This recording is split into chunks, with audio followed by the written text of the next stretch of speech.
After arguing with his boss and getting fired on the same day he's dumped by his longtime girlfriend, the protagonist sees his life completely fall apart. With no real options left, he decides to work as a ride-hailing driver. But everything changes when he gets connected to a very unusual system, a system that rewards negative reviews. That's right, the worse his ratings from passengers, the greater the rewards he receives. Money, absurd benefits, and unbelievable opportunities start appearing simply because he does the opposite of what a normal driver would do. Now, instead of trying to please customers, he begins playing a completely inverted game, exploiting this strange system to rise in life faster than ever. And without further delay, let's jump straight into the full video and see what happens next. Blue Star, Dragon Kingdom, Haicheng, Shang Financial Tower. A young man was shouting at Zhang Jingyun, saying that he had planned that entire proposal by himself, so on what grounds was he denying him the credit in his commission? Jingyun kept mocking him, saying that this was because everything the young man had done belonged to the company, and the company listened to everything he said. The young man grew irritated, saying that apparently they were being unreasonable again, and if that was the case, staying any longer at that blood-sucking company would only make him an even bigger idiot. He walked out of Lex Luthor's office and went straight to his desk to pack up his things. His co-workers asked him not to act so impulsively because he knew what kind of person President Jingyun was. Because if he lost that job, then what would happen to the protagonist's girlfriend's paralyzed father? Yang Chen looked at the photo of himself with his girlfriend and, determined, stood up, saying that his parents had left him an apartment and a car when they passed away, and now he was planning to drive for a ride-hailing service to recover. That way, he would be able to pay the bills. He went to the parking lot, but while he was walking, he received a few messages. His girlfriend was breaking up with him, saying that he could not provide the life she deserved, and even if he worked very hard, she could barely wait for him. Because of that, she wanted to end things before new problems arose. So all they needed to do was let each other move on with their lives. Yang Chen did not expect that because there had been no signs that this could happen. He tried to call her, but the phone was already turned off. He leaned against the car, completely shaken mentally. He shouted, asking what kind of day that was because it felt like a damn streak of bad luck. However, he decided to let all of that go. He got into his car saying that those things did not matter because no matter how hard life might be, it still had to go on. Because he could not miss his pre-booked candlelight dinner, a celebration for having lost both his girlfriend and his job on the same day. As soon as he opened the app on his phone, the app told him that there was a ride available within 1 kilometer. He accepted the request and the system calculated where he needed to go. Quickly, the protagonist started driving his car to pick up his customer. A short time later, the protagonist arrived where the app had told him to go. However, he did not see anyone. He decided to call the customer, saying that he was the ride-hailing driver, and told her that he was already at the agreed pickup point, but he was not seeing her. The girl sounded surprised and said that she had just started putting foundation on her face, so she would still need at least 20 more minutes. The protagonist became a little irritated and asked why she had ordered the car so early, asking if she could not have placed the order after finishing her makeup and coming downstairs. The woman remained firm, saying that she was almost done, and said that she needed another half hour because that would already be enough time. And if he dared to cancel the ride, she would definitely report him. Yang Chen said he did not care at all and told her to go ahead and report him, because she was the one wasting time and he did not care about that. A short time later, she actually filed a complaint saying that she had never seen a driver as unprofessional as him, and asking what kind of behavior it was for a driver to lecture a passenger. And then she canceled. Suddenly, something strange began to happen and a woman appeared right in front of him. The protagonist was startled, asking what was going on there. The woman said that the host connection criteria had been detected. Preview reward system requesting binding. She asked the protagonist whether he wished to proceed. Yang Chen was completely confused, asking what was really happening inside that car because he had heard of making money through good reviews, but he had never seen anyone gain something through bad reviews. The system woman called the protagonist master and explained that as soon as the system was bound, he would receive system rewards every time he got a negative review or complaint. The reward content was random and could be money, real estate, luxury cars, or special abilities. Yang Chen became so excited about that, saying that it was basically a cheat code, so he should not avoid binding that thing to himself. The woman walked up to the protagonist and kissed him, saying that the host's binding command had been received and the system binding was underway. A short time later, she emphasized that the negative review system had been successfully installed in the host. She told him to resume his route. In addition, he needed to target eccentric or unpleasant passengers in order to receive negative reviews. However, he still needed to maintain good service for other passengers so that he could keep his driver rating and priority for ride requests. And since he had just received a complaint, the system was granting him a grand prize, 28% of the shares of the Quandao Hotel Group, making him the second largest shareholder. Now he needed to go immediately to the Quandao Hotel, where someone would deliver the share transfer agreement to him. Yang Chen could not believe it, saying that that system was a truly great gift right after reincarnation. The system warned him that there was a new request, and the pickup point was 2 kilometers away, and the destination was the Kwandao Hotel. The protagonist thought that this request was practically tailor-made for him, because he could go to the hotel to eat and collect the share transfer documents at the same time. Quickly, he went to the pickup point and saw a woman standing there. He greeted her and asked whether she was the passenger ending in 8043. The woman said yes and got into the car. While they were on the road, the woman asked why the protagonist was peeking at her through the mirror. Yang Chen asked whether she did not know how to drive because he was not looking at her, but rather observing the road conditions behind them. But the woman kept acting defensively and asked why he was attacking her driving skills just because she had asked a question. She emphasized that, in fact, he was the bad driver since he was going very slowly, but the protagonist decided to show that he was the real Max Verstappen. The woman became frightened, asking what he was doing and told him to calm down. Seeing that he was not slowing down, she screamed, saying that she was wrong and asked him to stop. She begged, saying that she really should not have said that and asked for help. But the protagonist kept accelerating and she screamed at him to slow down because she was very scared. Yang Chen asked who the big brother there was because if he had wanted to, he could have ended both of their lives. And that way she would learn to value her life a little more. And since he had taken very good care of her, she should call him Daddy. Completely terrified, she called him Daddy. And the protagonist said that she was a good girl and stepped on the brake. He said that they had just arrived at the hotel and asked her to get out. The woman got out of the car crying and trembling, saying that that was intimidation and that she would leave a negative review and file a complaint right there. She could even call the police over reckless driving like that. The system appeared before him, congratulating him for receiving a negative review through pure skill. Because of that, the system would reward him with ownership of the Haicheng Finance Tower, and he needed to go there, to the management office tomorrow to collect the transfer deeds and property documents. He felt happy, thinking that this was the same building where he had worked, and this was a perfect opportunity for him to settle old debts and a few scores left behind. He entered the hotel and the woman who had been in the car with him felt annoyed, asking how he dared to follow her, acting as if he were above the law. But the protagonist told her not to flatter herself because he had already reserved a table. He showed his phone and the receptionist called him Mr. Yang, saying that the place at table 8 was reserved and that the staff would escort him there.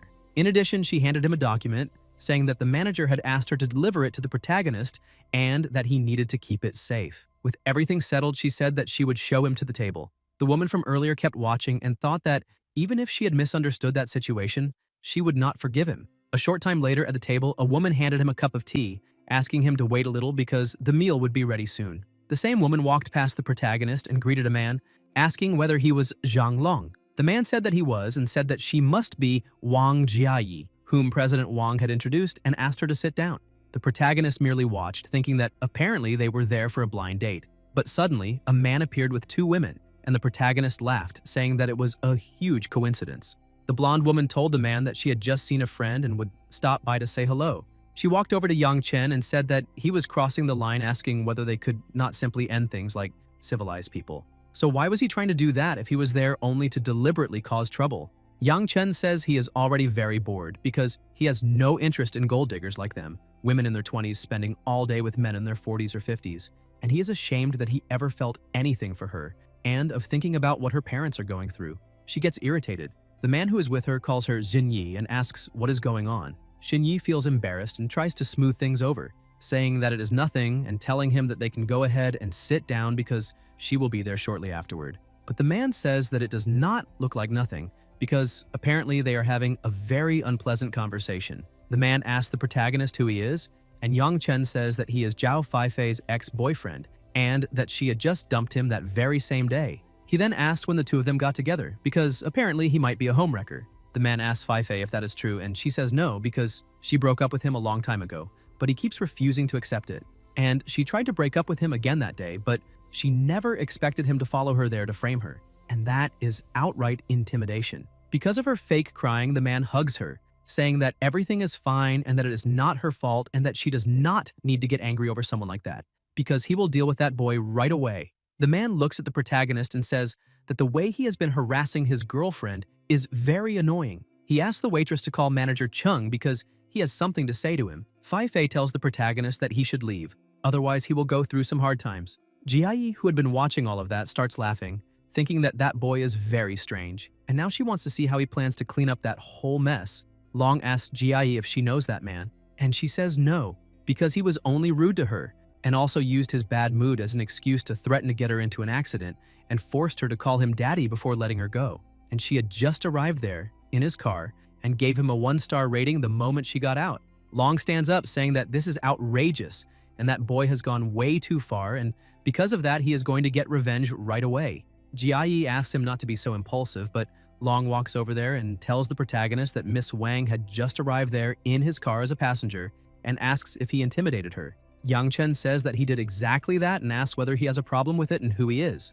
Long introduces himself, saying that he is the blind date of that young lady and orders the protagonist to apologize to her right away and call him grandpa. And maybe he will spare the protagonist's life. Otherwise, he will have him thrown out of there immediately. Yang Chen remains seated, calm, saying that that boy has a very big mouth and asking whose son he is.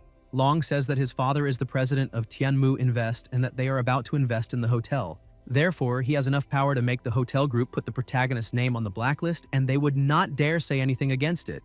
Yang Chen says that if that is the case, then he would like to see how powerful those two can be in forcing him to leave that place. Suddenly, another person starts arriving and asks the manager whether he is there for dinner, and asks why he did not say anything. He also sees young master Zhang and points out that this is a lucky day to have both of them there at the same time, because they have brought a lot of glory to the hotel. The manager says that his girlfriend's birthday is today, and they decided to have dinner there, but her ex-boyfriend is being a complete leech and will not leave her alone, so they cannot eat in peace.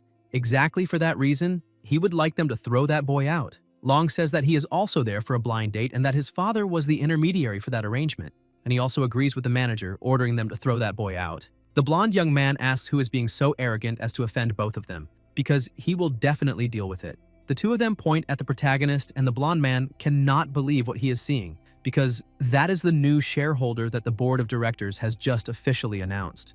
The blonde young man asks security to remove manager Li and Long from there immediately and never let them enter the hotel again. The manager asks Chung if he heard that right because he is the supplier of vegetables and food for the hotel. Long also becomes irritated and tells manager Chung that he is going blind, asking if he no longer wants his family's investment. Chung walks up to the protagonist and says that he would like to formally introduce him. That is Mr. Chen, the newly appointed second largest shareholder of the hotel group. Yang Chen says that Chung is a very sensible man. The three of them are stunned, asking if he really is the second largest shareholder. Jiayi keeps looking at the protagonist, asking herself how the second largest shareholder of the Quandao Hotel could be driving a ride-hailing car, and whether he could really be a rich kid experiencing ordinary life. And now it is explained why he had been so arrogant while speaking. Yang Chen tells manager Li that they no longer need his supply and also no longer want the Zhang family's investment. Fei Fei is crying, asking how much water must have leaked from her brain for her to break up with Yang Chen. She starts wondering what she should do, because it is too late to beg for his forgiveness. She throws her pride aside and drops to her knees on the floor, telling the protagonist that she was wrong and that she only let that guy hold her hand and nothing happened between them, because both her body and her soul still completely belong to Yang Chen. Xinyi turns against her friend and tells the protagonist that she is a vain, gold-digging woman and that she is worthless, asking him to look at her instead because she is completely pure. Yang Chen thinks that those two women are starting to turn on each other. Manager Li walks up to the protagonist and says that honestly, he did not know that that girl was his girlfriend, because if he had known, not even if the heavens came down would he have dared compete with someone as prosperous as the protagonist.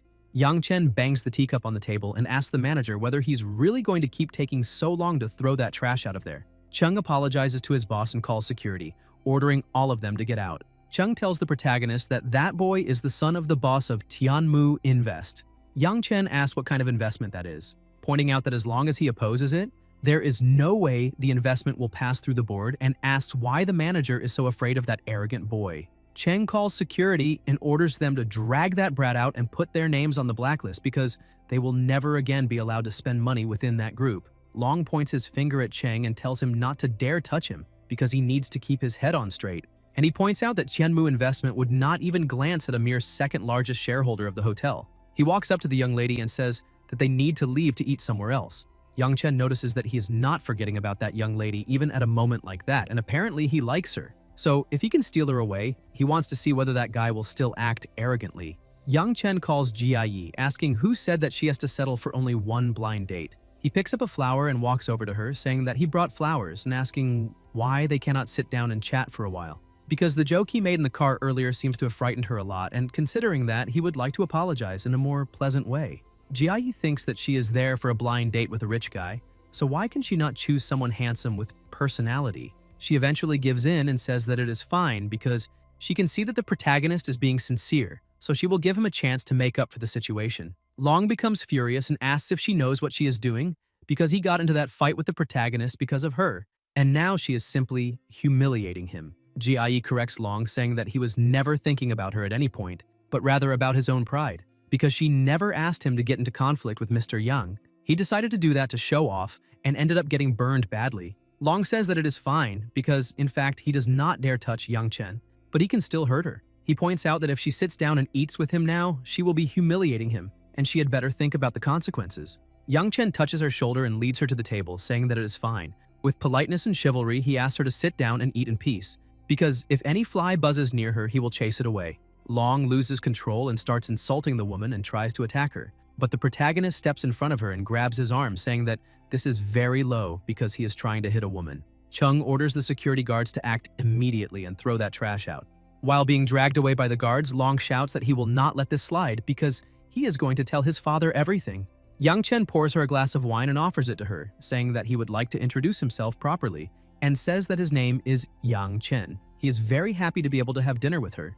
Ji also introduces herself and says that she will remove the negative review soon because apparently they got off on the wrong foot. Yang Chen laughs and says that she does not need to remove the negative review because it is a reminder of the unique first meeting they had. So all they need to do is enjoy the moment and have a nice drink. Two other people were sitting on the other side of the restaurant. The woman wonders if that might be the arrogance of the rich because that boy had simply stolen the other guy's blind date. But the man who was with her thinks that being rich really is great because he can do whatever he wants.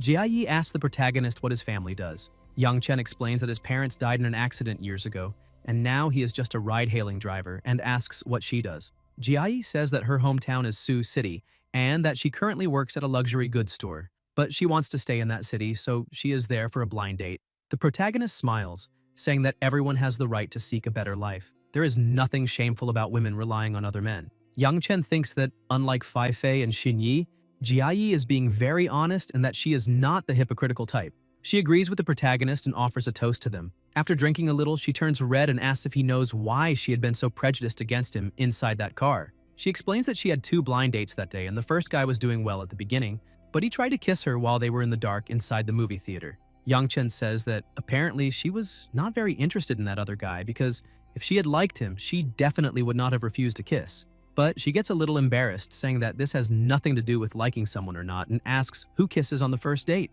Because if they met again, he would have gone even further. Yang Chen says that kissing has nothing to do with how many times people meet. It is entirely about the mood and the vibe in the moment.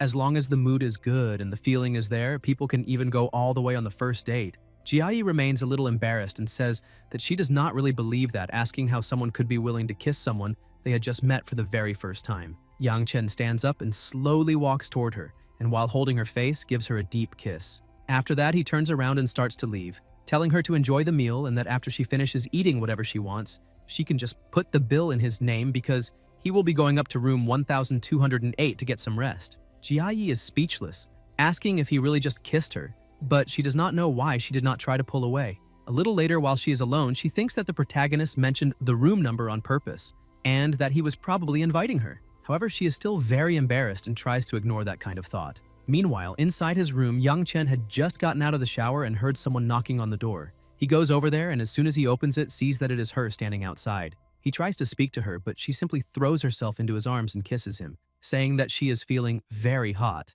Yang Chen laughs and says that she is a little drunk. Ji runs her hand over his abdomen, saying that he has 8 abs and a perfect texture and she cannot resist that. Yang Chen picks her up in his arms and says that she was the one who started it. He kicks the door shut and throws himself onto the bed with her. The next day, the protagonist wakes up and looks to the side, asking if she has already left. But as he gets up, he notices a red stain on the mattress and asks if that could be blood. He notices that there is something on the table, a little money with a note. As soon as he reads the note, he realizes that it says that he did very well last night and she was very satisfied, and that the 3,000 yuan on the table is the service fee. She asks him to use that to recharge his batteries. In addition, she asks him not to go out partying that month so that he can save his energy because when she gets her salary, she will come back again to book another night with him. The protagonist laughs and thinks that that woman is very interesting. A little later, he goes to the Haishang Financial Tower, which is his old workplace, and tells the receptionist that he is there to pick up some things and introduces himself. The young man runs up to the protagonist and says that his name is Chen Jichao, the manager of the building's management office. He asks the protagonist to wait there for a moment because he will go get them immediately. The women who were there say that the new boss is very young and is probably just a rich kid. The other wonders whether he is going to start by firing people or restructuring everything. A little later, Jichao returns with an envelope and says that all the items are inside. He asks Yang Chen to feel free to check them, and if there is any problem, he can just let him know immediately, and he will resolve whatever is necessary. The protagonist says that there is no need, because he trusts that manager Jichao is an honest man who would not touch other people's things. However, he will still have to keep bothering the others a little so that they can continue managing the financial tower. Jichao laughs and says that the protagonist is a very kind person. He calls the other two girls over to greet the new boss.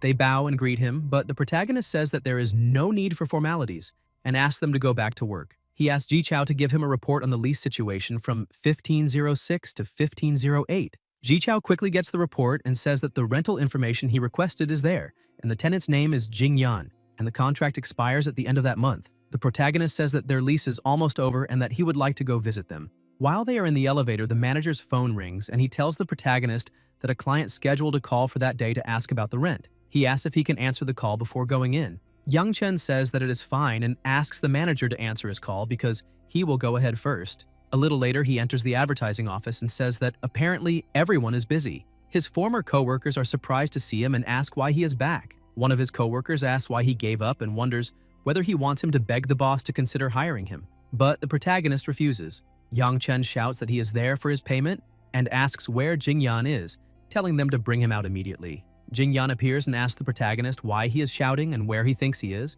as if it were a place where he can simply walk in and start yelling. Yang Chen looks at his former boss and says that apparently he really has lost his mind because he thought he would not dare show his face. He asks whether the commission his former boss owes him is already prepared. Jingyan says that if he wants the commission, that is fine, but he has to apologize and come back to work obediently. And he offers a new contract because for each month that he manages to close at least one deal, he will receive 10,000. Yang Chen asks him to stop talking so close like that because the smell is not very pleasant. Besides, he had clearly promised a 20% commission as soon as the project was successful, and he did not mention any other condition.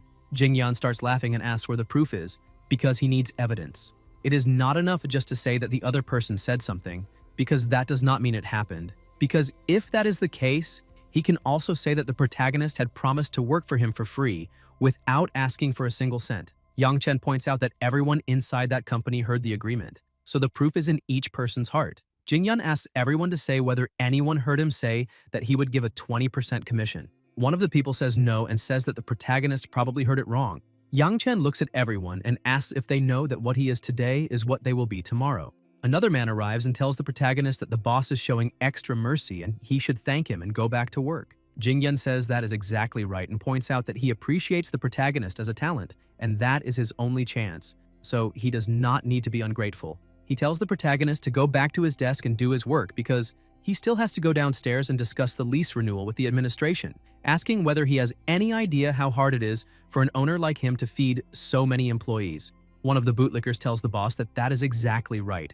because everyone should be grateful to the boss for providing a platform to show their talents. Yang Chen says that this is twisted logic because he is there to work and make money. If he does not receive the payment he is owed, then why should he be grateful? And in fact, those who have no shame are invincible. He points out that he recorded everything his boss said and will file for arbitration right away because he refuses to believe that the law cannot deal with people like him.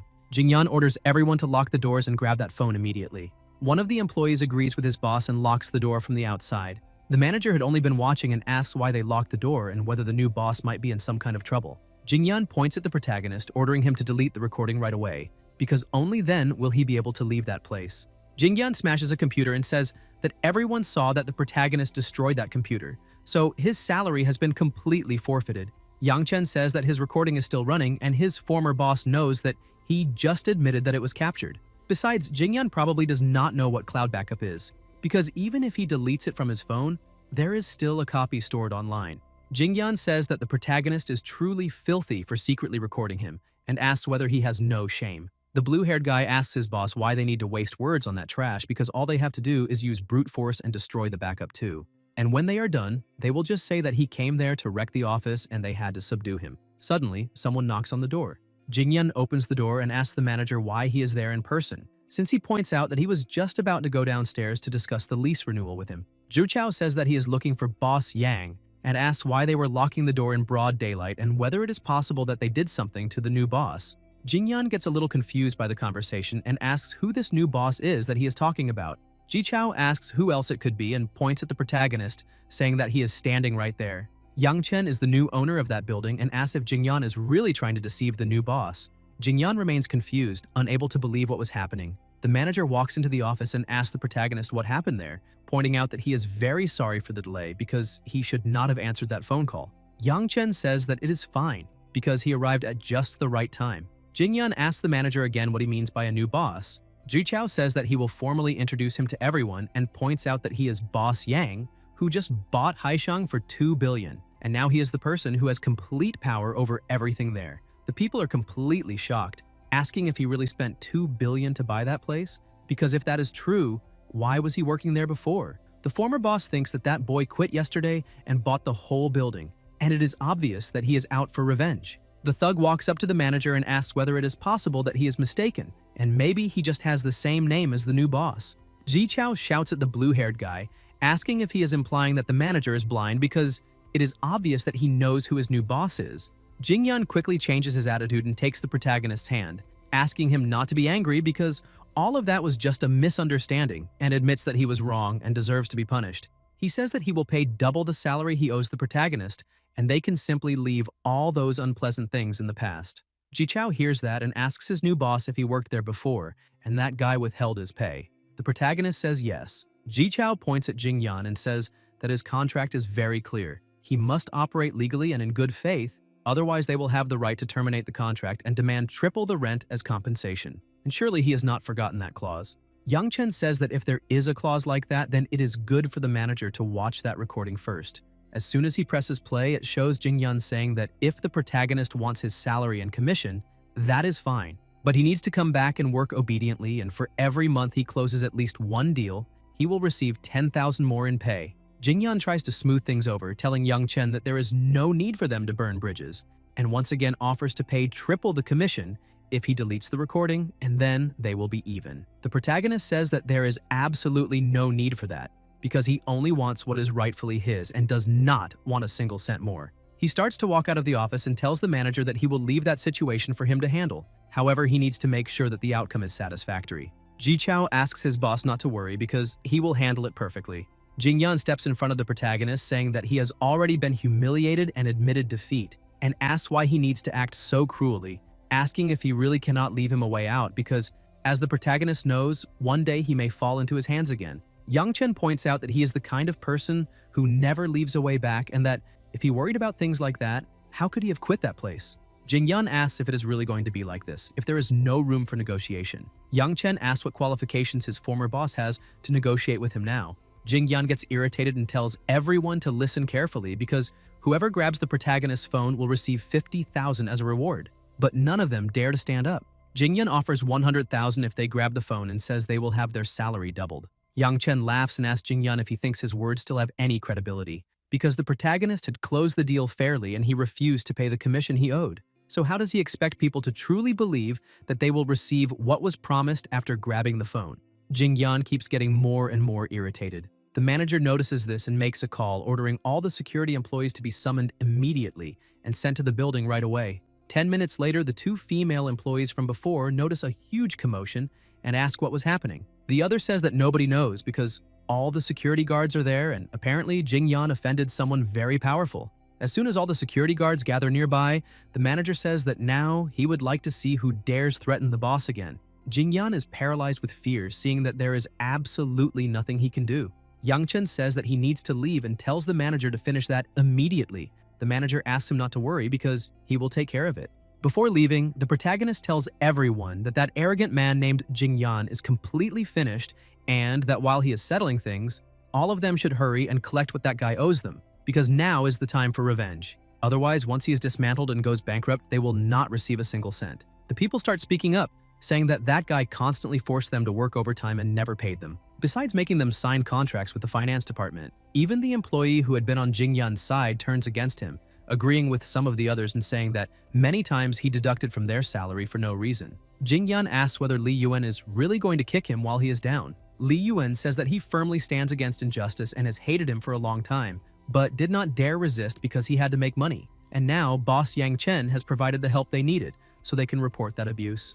The protagonist thinks that that bootlicker is a two-headed snake. Quickly, the advertising office was shut down. While packing his things, Jingyan tells the protagonist that he managed to ruin everything and therefore will not live comfortably. Yang Chen says that Jingyan destroyed himself and does not need to blame anyone else for that, and that this world is ruled by laws, and just because he is the boss does not mean he can do whatever he wants. Before all the employees left that place, the protagonist asks everyone to listen carefully and points out that he is planning to open an advertising company there and will use that office, and asks whether anyone would like to join him. Some people raise their hands, saying that they are in. Li Yuan also tries to be part of it, but the protagonist walks up to him and says that until now he had been Jingyan's loyal lackey, so why is he now trying to jump onto another boat? And orders him to get out of there immediately because he is not welcome in that place. Li Yuan throws himself on the floor and calls the protagonist's boss, saying that if he goes with him to file a labor arbitration complaint against that filthy man, maybe they can forget about it. Yang Chen points out that even if Li Yuan killed Jingyan, he still could not accept him there because he has no financial results, and there is no way he can keep a person like that. He kicks Li Yuan out, telling him to get out of there already. Yang Chen walks over to the other employees who were waiting and says that it will take at most half a month before they can return to work, and from that point on, Xu Xiaoli will be the manager, and if they have any problem, they can go directly to her. Xiaoli is surprised by that, but the protagonist continues explaining that they can consider it a short break and they can go home, get some rest, and wait for the notification to come back and start working. Xiaoli walks up to the protagonist and asks if he really wants her to be the manager, because she has no experience at all and does not know whether she can do it. Yang Chen says that it does not matter if she has no experience. As long as she can learn properly, that is what really matters. Xiaoli is happy and tells him not to worry, because she will definitely listen to everything he has to say and will study as much as possible to learn everything necessary. All of them bow to the new boss, thanking him for the job opportunity. Yang Chen says goodbye to everyone and thanks them all for their hard work. Back in the parking lot, he says that he finally got his revenge and now needs to get back to work. He gets into his car, opens the app, and the system tells him that he has a new ride. The destination is only 500 meters away. He thinks he is already on the way and would be a fool not to accept it. As soon as he arrives, he sees two people standing there. He notices that the woman looks a lot like his college classmate Wang Lixin and wonders what the odds are. She gets into the car and feels a little happy to see that the protagonist is there. Yang Chen says that this is a huge coincidence and asks if she went out on a date with her boyfriend. She says that she will introduce her boyfriend named Zheng Jiankun. She also introduces the protagonist to her boyfriend, saying that he is her college classmate and, back at the university, he was the top student and the heartthrob of the campus.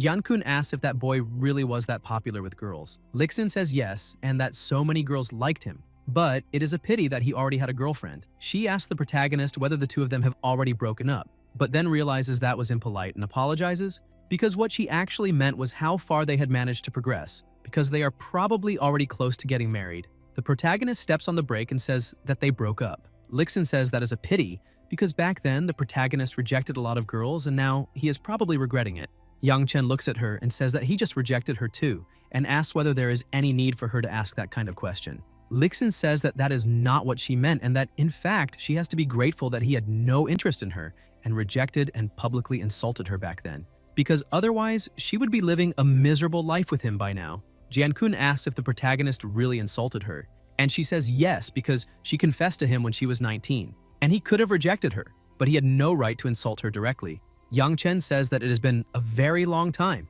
and he cannot remember what he said back then, and if he really did say it, it was in the heat of the moment, and because of that he apologizes. Jiankun touches the protagonist on the shoulder and says that he really noticed that apology was sincere, and points out that his company is hiring an employee to serve tea and pour clean water, and he asks why he does not stop driving for a ride-hailing app and go work at his company. Lixin says that this is excellent because her boyfriend is the planning department manager at Heiyun Advertising, and if the protagonist wants to work there, she can ask her boyfriend to take care of him. Yang Chen refuses. saying that he thinks driving is going very well because he does not need an office job. He begins to roll down the window and she asks why he is doing that, telling him to close the window and turn on the air conditioner because she is sweating a lot. Young Chen points out that the platform does not require air conditioning, and if she wants it, that is not impossible. She just has to say something nice, and he might be in a good enough mood to turn on the air for her. Jankun gets irritated and asks what the protagonist just said, because if it were not for the fact that he is a college classmate, he would have already hit him. He orders him to turn on the air immediately, because if he is forced to use his hands, it will not end well. Lixin asks her boyfriend to control himself and not do anything reckless because the protagonist is driving the car at the moment. She tries to persuade him to turn on the air, saying that they are classmates and he could easily turn on the air conditioner, and she would act as if nothing had happened. Otherwise, she will definitely leave a negative review and file a complaint. Young Chen tells her not to think he will be scared by a negative review, because if she does not want to stay inside the car, she can simply get out. Jankun thinks that was the last straw and becomes extremely irritated, ordering him to stop the car immediately. The protagonist stops and the two of them get out. He walks to the door and starts kicking the car, ordering the protagonist to get out right away. Young Chen laughs and says that he will not get out because that day is very hot and the two of them can stay there and enjoy the summer sun. He accelerates the car and leaves the two of them behind. Jankun tries to run after the car, but obviously that is a foolish idea, and he cannot do absolutely anything. Lixin walks up to her boyfriend and asks where they are. He says that this is the bridge that crosses the river, and he does not think she has permission to be there. She asks what they're going to do. Jankun takes out his phone and says that he is going to leave him a negative review and call to report him, to make sure he ends up completely unemployed. Meanwhile, somewhere else inside the car, the system tells the protagonist that he has a new negative review and congratulates him. With that, he obtained a negative evaluation through pure skill, and the system reward was 2 million in cash. He thinks that being exposed to the midday sun on the river bridge should not be very pleasant. He receives a message from Lixin asking him what is going on and why he went to drive for a ride-sharing company, and simply left her on the bridge. He says that he will explain everything so there are no more misunderstandings. He points out that he quit a few days ago and is driving to fill the gap, and if she thinks it is shameful for her classmate to be a driver, she can feel free to pretend she does not know him when they meet in the future. In addition, he states that he will download the car recording and send it to customer service for review, and will also post it in the group for everyone to hear. As soon as he posts the recording in the group, people ask Lixin what that has to do with her, because she is clearly looking down on the protagonist for driving and is now trying to humiliate him or play the victim while acting superior. Meanwhile, still on the bridge, Lixin gets irritated, saying that the protagonist posted the recording in the school class group and now everyone is blaming her. Jankun gets very angry, saying that he's going to kill that guy over it. He tells her to send a message saying that she will offer a dinner at Bao King restaurant that Sunday to apologize and lure him there, because that way he can make the protagonist lose face in front of the whole class. She becomes happy, saying that he is very smart and that she will distract him while he does all of that. Young Chen sees that in the group and says that this is not an apology dinner but a trap, and that depends on whether he feels like showing up that day or not. Suddenly it starts raining and he thinks that nature really is on his side, since Lixin and Jankun are going to spend quite a while on that bridge. A little later he arrives to pick up another passenger and gets in touch, but the woman says that it is raining very hard and there is no way she can get to the car, and asks whether the protagonist can go pick her up. He says that it is fine and that he will go get her, and asks if she is Miss Zhang, but the woman says that there is a lot of water on the ground and she cannot walk through that water, asking whether the protagonist could carry her. Yang Chen apologizes and says that unless she has some kind of mobility issue, he does not provide that kind of service. She asks the driver to look at her new shoes and points out that the ground is covered in water, asking what the problem is with him carrying her, because many people would kill for the chance to carry her in their arms. Young Chen remains firm and offers her the umbrella, apologizing, and states again that he does not provide that service. At most, he can lend her the umbrella so she can walk to the car by herself. She gets a little annoyed by the situation, but eventually accepts the umbrella and walks to the car. As soon as she gets into the car, she keeps acting arrogantly, telling him to drive already because she has already been very unlucky, and if he keeps being unpleasant, she will report him. Young Chen asks her to fasten her seatbelt because they are heading to the garden. A little later, they arrive at the destination, and the protagonist says that they have already arrived and she can take her belongings and get out of the car immediately. But she says that there is not the slightest chance she will do that, because there is too much water on the ground and she already got her shoe dirty earlier. So she cannot go back by herself and he needs to drive the car up to her floor. Young Chen points out that this is a car and not an airplane, so how could he possibly take her up to her floor? He points out that he already brought her to the entrance of the building and she only needs to get out and take a few steps. The woman shouts, saying that she does not care because he works in the service industry and needs to make sure that she is satisfied. and at the moment, she is extremely dissatisfied with everything he has done. She is going to report him because she is calling to file a complaint right away. Yang Chen says that is fine and tells her to get out of the car while she reports him, but the woman refuses, saying that she will not get out until he takes her up to her floor. Yang Chen takes the car key and grabs the umbrella, saying that she can stay in there as long as she wants. She gets out of the car and he says goodbye to her, saying that he is going to get a snack now. The woman, soaking wet, gets irritated and says that she is going to file a complaint right now, but while she's walking in the rain, she notices that the car is coming toward her. The protagonist drives past, speeding up and splashing water on her. Inside the car, he keeps laughing, saying that the forest is big enough to shelter all kinds of birds, and with enough people around, he will definitely run into some strange ones. And he notices that he was already out of tea leaves. The system woman appears once again, congratulating him and saying that he successfully obtained a negative review and a complaint. As a system reward, he received 50 grams of tea leaves from the mother tree of Hong Pao. He only needs to open the trunk to claim his reward. Yang Chen says that that system really is very useful, but asks her whether she is really going to brag about a mere 50 grams. The woman tells her master that he probably does not realize it, but that tea is worth more than gold. In previous auctions, 20 grams cost more than 200,000, and today it is such a rare treasure that he cannot even buy it with money. Yang Chen is surprised to find out that it really is that expensive. He stops the car and goes to the trunk, thinking that that small bag is worth more than 200,000, and that is a little extravagant. He smells it and says that it is very good and thinks that in any case he has 50 grams, so he will brew some to see whether it really tastes that good.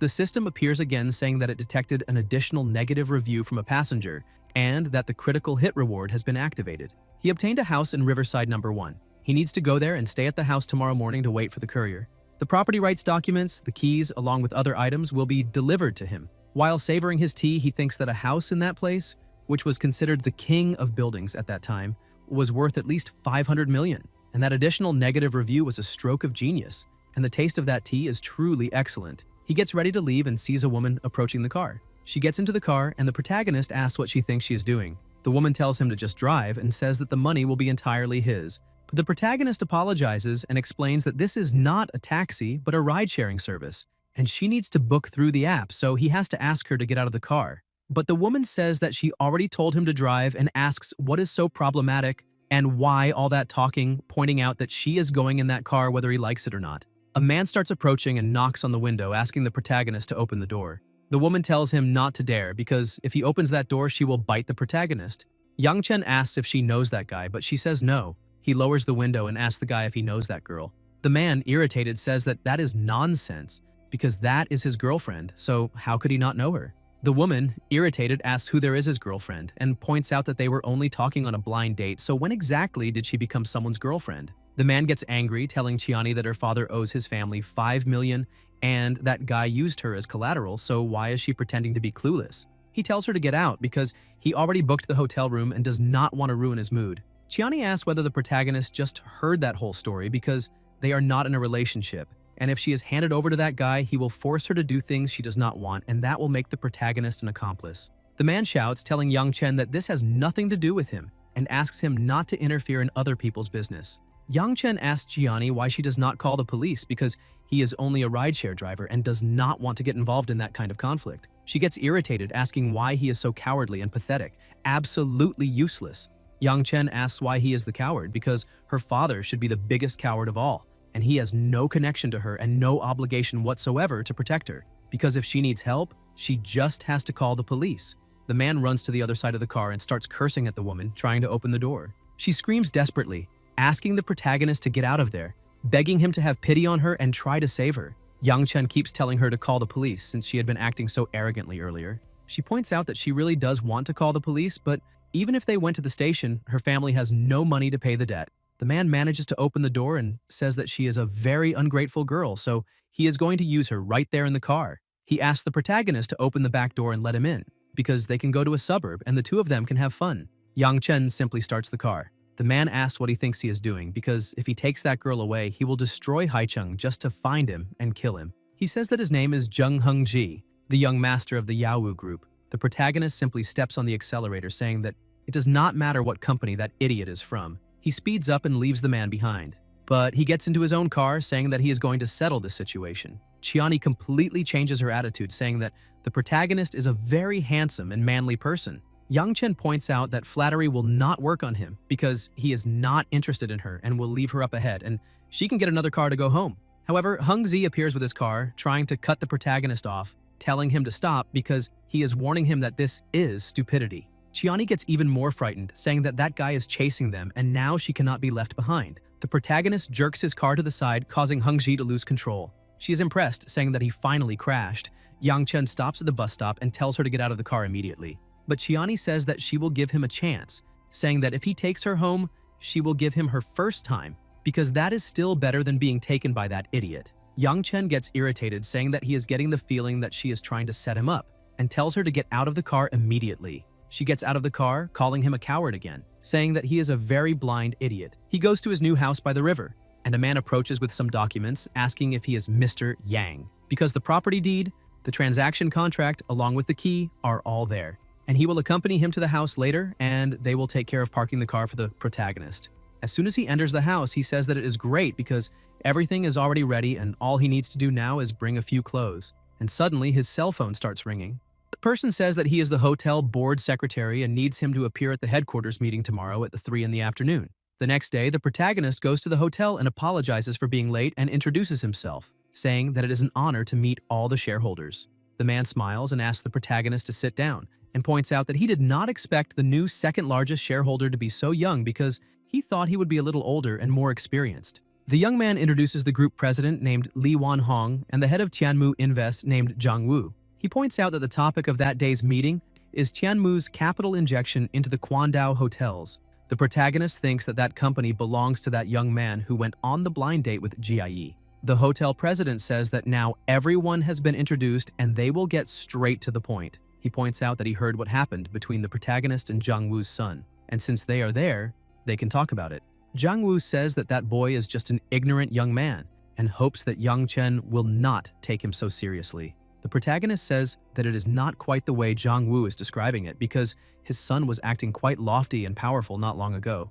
And he asks whether the president really thinks that a simple request for him not to mind it will make everything okay, because that would turn him into a teenage mutant ninja turtle. Wan Hong steps into the discussion and says that for everyone's sake, Zhang Wu should swallow a little of his pride because if all of them fail, they can make his son apologize. But Zhang Wu starts getting irritated, saying that his son did nothing wrong because if his girlfriend is being bullied, he should be allowed to defend her. Yang Chen asks Wan Hong whether there is anything else on the meeting agenda besides the investment.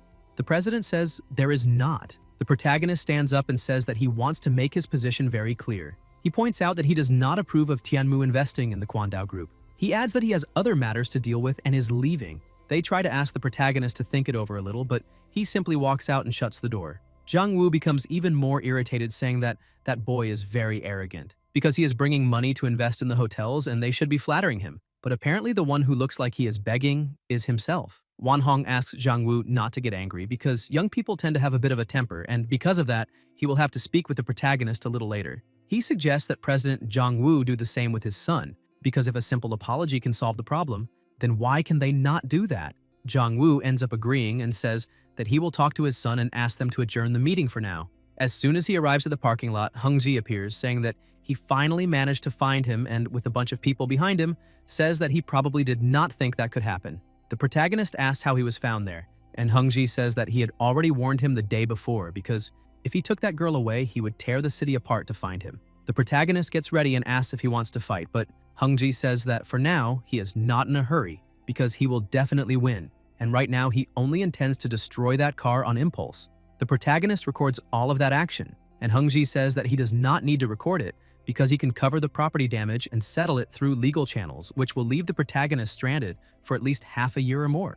And he asks how he will make a living without being able to drive that stupid car. Suddenly, a red car appears. Chiani gets out from inside, thinking that the world is very small. She argues with Hung Ji, asking if he has lost his mind. She asks why he smashed the protagonist's car, because she had promised to spend that night with him, and asks if he thinks that is fun. Hung Ji says that it is very fun and actually downright hilarious, because he only wanted to destroy the protagonist's livelihood, and asks what she thinks is wrong with that. He asks if she feels sorry for that poor boy, because apparently she is really interested in a ride-hailing driver, and that is pathetic. Chiani says that her family owes his family money, and as long as they pay it back, he will never see her again. Long approaches the protagonist. He says that that guy looks like a complete thug and asks what he did to offend that man. Yang Chen says that it is a long story and asks why he is there after the investment meeting has already ended. Long shows that he had been slapped and says that all of that is the protagonist's fault. His father made him come there to apologize, otherwise Yang Chen would not agree to his family's investment. Yang Chen laughs and asks his new friend whether his family is really very rich. Long says yes and points out that his family has a total of 1 billion in assets. Yang Chen points at Heng Ji and asks if he knows that guy. Long says yes because his family's company has stakes in several real estate ventures belonging to that man. Yang Chen starts laughing and asks if he really wants to wipe the slate clean between the two of them without having to apologize. Long asks if he is suggesting that he can calm that situation down. The protagonist points out that he is very smart and because of that they can make a deal. He says that if Long settles Qiani's family debt, then he will agree to an investment in the hotel group. Long asks why the protagonist does not offer money to that woman's family himself, since he has a 28% stake in the hotel group. And that is valued at 3 billion, so 50 million for him should be absolutely nothing. Yang Chen points at his broken car, saying that he is still driving a ride-sharing service, and asks whether he cannot understand what that means. Long asks if he is from some family, but the protagonist interrupts him, asking for silence. Long understands the situation and says that he gets it, telling the protagonist to have that girl's father bring people to his family company's office before 9 in the morning to discuss the details. Yang Chen walks up to Qiani, saying that she can tell her father to bring some people to Tianmu Invest before 9 in the morning to discuss the loan. President Zhang has already agreed, and if she agrees, she can discuss the matter herself. Qiani jumps on the protagonist, saying that she is willing, and apparently he finally woke up, because she had thought her long legs would not be enough for him. Heng Ji gets confused and asks Long why that is happening, and asks if his family is lending money to that woman's family, and apparently Long is working against him. Long takes a deep breath and says that he is not working against anyone, and points out that the protagonist is the second largest shareholder of the Quandao Group, and they have been working on that group investment for more than a year and cannot let all of it collapse. Heng Ji is surprised but refuses to believe it, saying that Long must be mistaken, because how can a ride-hailing driver actually be the second largest shareholder of the Quandao Group? Long asks Heng Ji if he finally understands what is going on there. Heng Ji drops his baton to the ground and says that now he is completely lost, because the protagonist is probably descended from some important family and is gaining experience there. One of his lackeys walks up to his master and asks what they're going to do, because he provoked the young master of an important family, and now they need to take responsibility for that. Heng Ji realizes the stupidity he just committed, grabs a cigarette and walks over to the protagonist, saying that he is the second largest shareholder of the Quandao Group, and asking why he did not say that earlier, because if that had been said earlier, he might have made a slightly smaller mistake. Yang Chen asks Heng Ji if he thinks everyone is like him, desperate for the whole world to know that he is Zhang Yaowu's son. Suddenly, two officers appear asking what is going on there and who called the police. Qiani says that she made the call because someone smashed her friend's car. Heng Ji's friends say that they were the ones who smashed the car, however, they only did it because Heng Ji ordered them to. One of the officers walks over to Heng Ji and asks him to explain himself and say exactly what is going on and why he destroyed someone else's vehicle. Heng Ji acts arrogantly, saying that his name is Zhang Heng Ji and that he is Zhang Yaowu's son, president of the Yaowu Group. The officer asks whether he is willing to offer compensation voluntarily. Thinking he has the upper hand, he says that he can pay for the damages, but first, he would like it to go through a judicial ruling. The officer asks if he is stupid and explains that if that situation reaches that point, a judicial ruling will not be something that can be settled only with money. Deliberately damaging someone else's property above 5,000 reaches the threshold for a crime, and he asks if he understands. Heng Ji keeps saying that his father is Zhang Yaowu, but the officer cuts him off, saying that it does not matter who his father is. Deliberately damaging someone else's property is a criminal act, and he had better think carefully about how he is going to resolve that situation. Heng Ji says that they just need to issue a fine, because he is willing to voluntarily pay for that guy's car. It is not as if he does not have money for that. He asks if 100,000 is enough. The protagonist asks when he ever said that he accepted a private settlement, because he is going to let the court decide that. Heng Ji raises the amount to 200,000 and points out that that old car is worth around 10,000, and because of that, he does not need to be so greedy. Yang Chen points out that this is not just about money, because he is seeking justice. Heng Ji takes a deep breath and keeps mocking, saying that that will not scare him because they will file the case, and it does not matter if he ends up with a criminal record because he does not need to look for a job, he just has to wait to inherit his father's family fortune. The officers ask him to stop acting so arrogantly and begin taking him away. Sometime later, one of the police officers brings Heng Ji's father to try to negotiate with the protagonist, As soon as that guy's father arrives, he asks the protagonist to name a number. Yang Chen starts laughing, saying that he really is that idiot's father and thinks he can solve problems in exactly the same way. And not a single apology comes out of anyone's mouth. He points out that he is not comfortable with that kind of situation and will take this all the way to court. Yao Wu offers 500,000, but the protagonist shouts at him, saying that he already said it is not about the money and asks if they cannot understand simple language. Yao Wu throws a 1 million check onto the table, saying that he cannot go any higher than that because if his company were not in a critical situation with its public listing, he would not be speaking so politely to the protagonist. So he should be grateful. Yang Chen simply ignores him and asks the officer if he can leave now. The officer says that it is fine, however he needs to sign that non-mediation agreement so they can proceed through legal channels. Yang Chen signs the document, but Yao Wu asks him to leave others a way out, because that way he will find it easier to get ahead in the future. He points out that the protagonist is still young, so he does not need to restrict his own path. Yang Chen asks if he is done saying all that absurd nonsense because he needs to go. He thinks that he has been dealing with threats from debt collectors since he was 15, and that guy really thinks his little threats will work. As soon as he finishes dealing with everything, he turns his back, saying that he will see him in court. Yang Chen goes to another office, and a woman says that the property photos have been taken and the keys are there. She asks whether he has any opinion on the price, but the protagonist says no, and that they can set the price based on current market trends. He says that now the house is in her hands, and if any problem comes up, she just needs to get in touch. As he walks, he points out that he needs to buy a car as soon as possible, because he cannot let that interfere with his ride-sharing business, and maybe he can buy an electric vehicle. The system woman appears again, saying that the system detected that he received additional negative feedback and the critical damage reward has been activated. Yang Chen laughs and asks what kind of treat it will be this time. The system woman kisses him and congratulates him, saying that he received a limited edition luxury car. The exterior of the car looks like a standard sedan, perfect for his ride-sharing business. While kissing him, she tells him to go to the underground parking garage to pick up his vehicle. Then the protagonist takes the key, saying that the system really is very generous. He thinks that he was going home to rest, but apparently it is time to fight again. While he was enjoying a wonderful feeling, sitting by the river behind his house, a woman was watching. A subordinate walks up to her and says that dinner is ready. She is She Yinong, the owner of the house next door. She asks her subordinate if she managed to find out anything about the owner of the neighboring house, just as she had requested. The maid says that she asked the security guard, and the guard said that he is the new owner, but he is very young and drives a very simple car and does not seem that rich. Yinong thinks that that boy is very low-key and wonders whether he could be the young master of one of the major families. She asks Aunt Lan to bring 2 bottles of wine and pay that boy a visit, but she cannot be too obvious while investigating his background. She only needs to say that they are from house number 8. A little later, Lan rings the protagonist's doorbell. He answers the door and asks if there is anything she needs. She introduces herself, saying that she is the housekeeper of house number 8 across the street, and she says that her mistress prepared a small gift and asked her to deliver it as a welcome greeting. Yang Chen says that they are very kind and asks if he may know the name of the mistress who sent it. Lan says that her mistress's name is She Yinong and asks how she may address the protagonist. He introduces himself, saying that his name is Yang Chen, and says that her mistress is very thoughtful and invites Lan to come in for a while. But she says there is no need and thanks him for the invitation, because she is only there because her mistress told her to pay a visit, since they are neighbors and can look after one another. She asks the protagonist to go get some rest because it is already late and says that she will come again.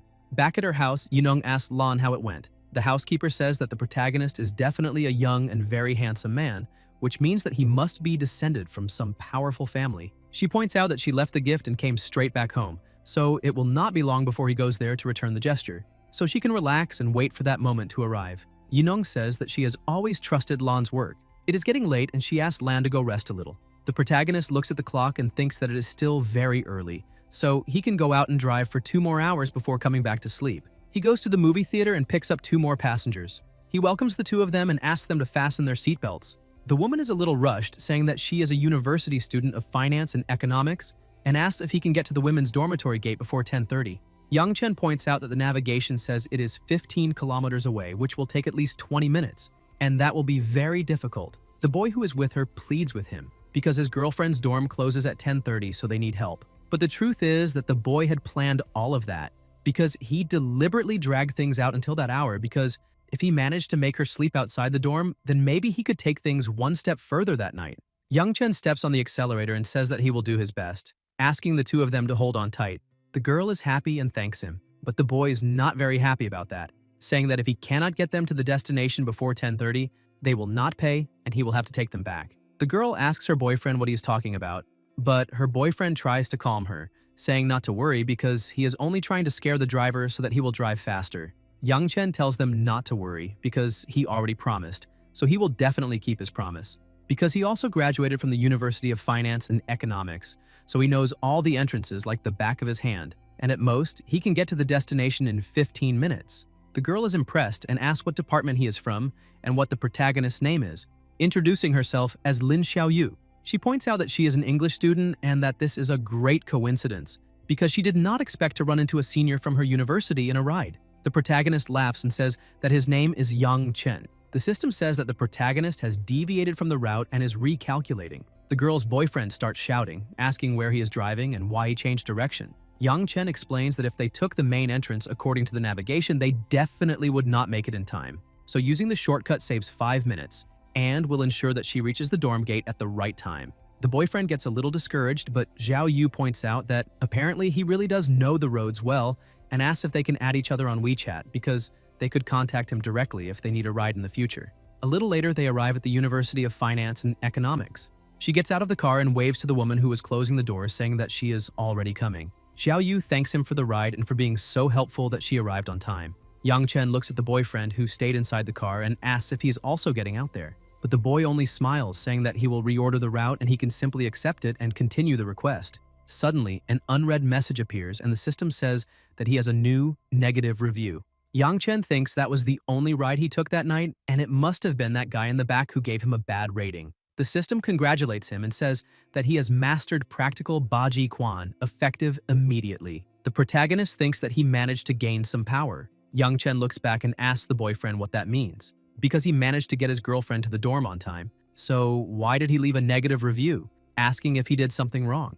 And if that happened, he could have simply said so instead of leaving a bad rating. The boy keeps laughing and tells the protagonist to drive properly and not get distracted, because he will explain everything when they arrive. Sometime later, they arrive at the destination and the protagonist says that they have reached the final route and asks the boy if he can explain the reason for the bad rating. The boy sends a message saying that now they can come. Some boys surround the car, telling the protagonist to get out immediately. But Yang Chen remains a little confused and asks what the problem is. The boy says that he spent the entire day drinking and having dinner with that girl on purpose, trying to drag things out until the last 15 minutes just to take her to a hotel. And the protagonist could have simply said that there was no time to get her to the dorm, but instead, he took a shortcut and brought her back. Yang Chen remains confused, saying that the two of them are dating, so why would he worry about just one night? Besides, it was the boyfriend himself who encouraged him to drive faster when they got into the car, so how could he possibly know what he was really trying to do? The boy gets out of the car and kicks the protagonist's side mirror, saying that he ruined the plan and now needs to get out of the car. Yang Chen thinks that he has just learned Baji Quan, so taking care of a few idiots should not be a problem. He gets out of the car and the young man says that he actually dares to step out, but that is fine, and orders everyone to finish this quickly so they can go get some skewers. But before they started fighting, the protagonist asks them to wait a minute. The boy asks if he is scared, because if that is what is happening, he just needs to kneel and apologize, and maybe they will spare his life. After all, they are still waiting to go eat skewers, so they cannot waste time. Yang Chen says that there is a camera at the entrance, and it would not be good if the surveillance camera caught them beating him up. So it would be better if they went somewhere dark to fight.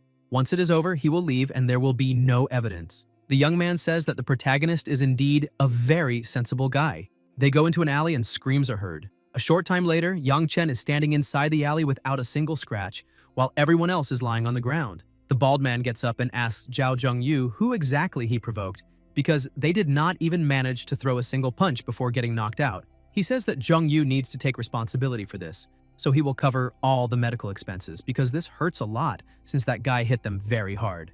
Zhengyu, with his whole face bruised, says that there was no way for him to know that guy was a trained fighter. Besides, his chest also hurts a lot and it feels like he broke a few ribs. Yang Chen drives the car over to them and calls out to Zhengyu, but he refuses to come closer, saying that the protagonist already broke a few of his ribs and if he gets beaten anymore, he might die right there. Yang Chen tells him to come closer because he just wants to talk and will not hit anyone anymore. Zhengyu walks up to the car and the protagonist grabs him by the shirt, ordering him to change that damn negative review immediately because that was the first trip he made in his new car. Zhengyu agrees at once and the protagonist drives away. Xiao Yu calls the protagonist, asking if he also left her boyfriend behind, because she would like to know how much the fare is, since she will make a transfer. Yang Chen says that she does not need to pay anything and can consider it medical expenses because her boyfriend called some guys to beat him up, and he ended up fighting back and hurting them badly. Besides, if she will allow him to say this, he would like to tell her that that guy is not a good person and that she should break up with him soon. While Zhang Yu is walking down the street completely beaten up, his phone starts ringing. As soon as he answers, Zhao Yu asks why he went to pick a fight with her senior. He gets irritated, saying that they had just met and were already talking so intimately right in front of him. He asks whether she even thought about the feelings he has for her. And apparently, she feels bad because he tried to beat that guy up. Xiao Yu asks if he is going crazy because that is absurd. Zhang Yu gets so angry that he hangs up the phone and says that if the protagonist does not want a negative review, then bad luck, because he is getting another one. And on top of that, he will be reported, because he wants to see what the protagonist can do about it. While he is on his way back home, the system says that it has detected that the host received another complaint and that the system's critical reward has been triggered. He has received the opportunity to enhance his overall physical attributes. This process takes 49 minutes, and once the protagonist is ready, he can give the system the command to begin the physical enhancement. Yang Chen thinks that, thanks to that idiot's complaint, another great gift has been delivered to him. He enters his house and lies down on his bed, telling the system to begin enhancing his body. The system says that the host command has been received and that the enhancement will now begin. The host body will be modified and he needs to hold on. The whole process will last 49 minutes and cannot be interrupted. The enhancement begins, and 49 minutes later, the protagonist gets up from the bed. The system says that the enhancement has been completed successfully. The host can now move freely, and from now on, excluding external factors such as weapons, he is the strongest man on Earth. Yang Chen starts laughing because now he is the strongest man on Earth. However, he notices a very bad smell and asks why he smells so awful, until he realizes that this might be the legendary cleansing of the meridians and marrow, so he needs to wash up quickly. The next day, he is running down the street and sees Yinong. He greets her, and with a smile on her face, she says that he must be Yang Chen, the owner of house number 1. He says that she is right and thanks her for the gift she gave him, pointing out that he liked it very much. Yinong says that there is no need to thank her. As long as he liked it, that is what matters. Yang Chen says that he really liked it and that he will not interrupt her morning exercise, and says goodbye, saying that he hopes to meet her again next time. She thinks that this was already what she expected from the young master of a prominent family because he is very polite. On the other hand, the protagonist thinks that now that he has met her in person, it would not be right not to return the generous gesture she made. Because of that, he needs to find something good to give her and thinks about the tea leaves. Yang Chen goes to Yinong's house and rings the doorbell. The housekeeper comes out and greets him, asking him to come in. The protagonist says that he received a gift last night and did not have anything good to give in return. However, he had some tea at home and brought a little to share with them. Lan is surprised, wondering if that really is tea. Yinong appears on the balcony above and asks the protagonist to sit down. She tells Lan to bring that young man who came last time in and take care of him. Yang Chen apologizes for the disturbance. Lan explains why the protagonist is there and says that he just mentioned that he wanted to share some of his tea with the young lady, asking whether she should prepare some. Yinong says that it is fine and tells the housekeeper to boil the water. Yang Chen hands the tea to them and tells them to go ahead and try it because he cannot stay, since he needs to get back to driving his car. Yinong is surprised and asks what kind of work he actually does. As he leaves the house, the protagonist says goodbye, saying that he is a ride-hailing driver, but now he has to go. Yinong is a little confused, asking whether that boy is really rich and how he has that house while being only a ride-hailing driver. Lan opens the bag and gets a little confused, asking her mistress whether she has ever seen that kind of tea before. Yinong says that she has never seen it and also cannot identify the aroma. She asks her housekeeper to take those leaves to old Hong so that he can take a look, because he will definitely know what kind of tea it is. Lan says that she will do that right away, but Yinong still keeps wondering how a ride-hailing driver can afford that house, which shows that that boy is an even more mysterious man than she expected. A short time later, the protagonist arrives to pick up his first passenger. Chiani looked stunning as always, and the protagonist asks if she was the one who ordered the ride. She says yes and asks how he ended up in such an ordinary car because, with his status, he should at least be driving a sports car or something like that. When she sits in the car, she asks the protagonist what he thinks, saying that she changed her look and asks whether her legs look better. Yang Chen gets a little irritated and asks if she can simply not talk because she is a 99 out of 100, but when she opens her mouth, she drops to 59 out of 100. He asks her to fasten her seatbelt because they are going to Mary Restaurant. While they are on the way, she says that she made a reservation at Queen Mary Restaurant and points out that she would like to invite him to dinner that night. But Yang Chen refuses the invitation, saying that he does not have time because he needs to drive his car. Besides, he asks whether it is entirely possible that she is trying to get him drunk so she can drag him to some hotel room and steal his kidneys. Chiani laughs and asks how she could possibly do that, because he is far too handsome to suffer any kind of harm. She points out that her father told her that the deal is done, and they will sign the contract tomorrow morning, and after that the funds will be transferred to her family. And that is exactly why she really wants to invite him to dinner, to thank him for everything he did for her family. Young Chen says that he is very happy about the gesture she is trying to make. However, there is no need for a dinner. Chiani gets confused, saying that she is a fair-skinned, beautiful girl with long legs, and asks how she can invite him to dinner, and he simply refuses. That makes her wonder whether he is really a man, or whether there is something wrong with his sexual orientation. Young Chen steps on the brake and says that they have already arrived at the destination, and if she has nothing else to say, she can get out of the car. Chiani gets out of the car and keeps asking whether he really has no interest in women at all, because she is seriously fed up with him being so strange. A little farther ahead, the protagonist arrives to pick up his second passenger. She was arguing with a man and shouts that she's already ready to go. But the man tries to stop her and asks if she really dares to get into the car because she is not going anywhere until she pays for the damages. The girl gets a little confused, saying that she had just passed by there, so she was not the one who hit his bicycle. She points out that she does not care if the bicycle fell because that has nothing to do with her. But the man says that the bicycle has been standing there for more than 10 minutes and did not fall a single time, and it just happened to fall the second she showed up. He asks who she thinks she is fooling because if she does not pay, she will face punishment. The protagonist interrupts the argument and suggests that the two of them go to the bakery next door and check the security camera at the entrance, because it is pointed directly at that spot.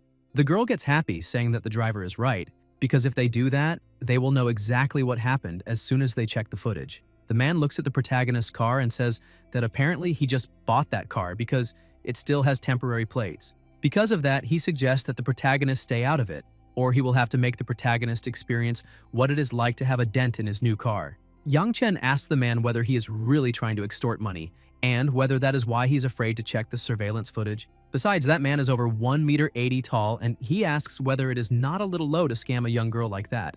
The man keeps getting more and more irritated and asks whether that is any of the protagonist's concern, because he should not go looking for trouble. Yang Chen explains that that young woman requested his car through the app, and if that ride does not end, he will not be able to pick up the next one. So either the man lets her go now, or they go to the bakery next door to check the camera and see what really happened. The man grabs an iron rod and shouts again, saying that he already told him not to look for trouble, asking whether he really wants to gamble on whether his car will be smashed or not. Yang Chen simply steps aside and says that if the man can afford the damages, he can go right ahead because that will not be a problem. The man starts laughing, saying that it is only an ordinary sedan and his car is worth 2 of that protagonist's car, and there would still be enough left over to pay for gas. The man asks who the protagonist thinks he's talking to. Yang Chen says that if that really is true, then he can go over to the car and smash it, and asks why he is only talking and not hitting it already. The man gets ready to strike, asking whether the protagonist really does not believe he can do it.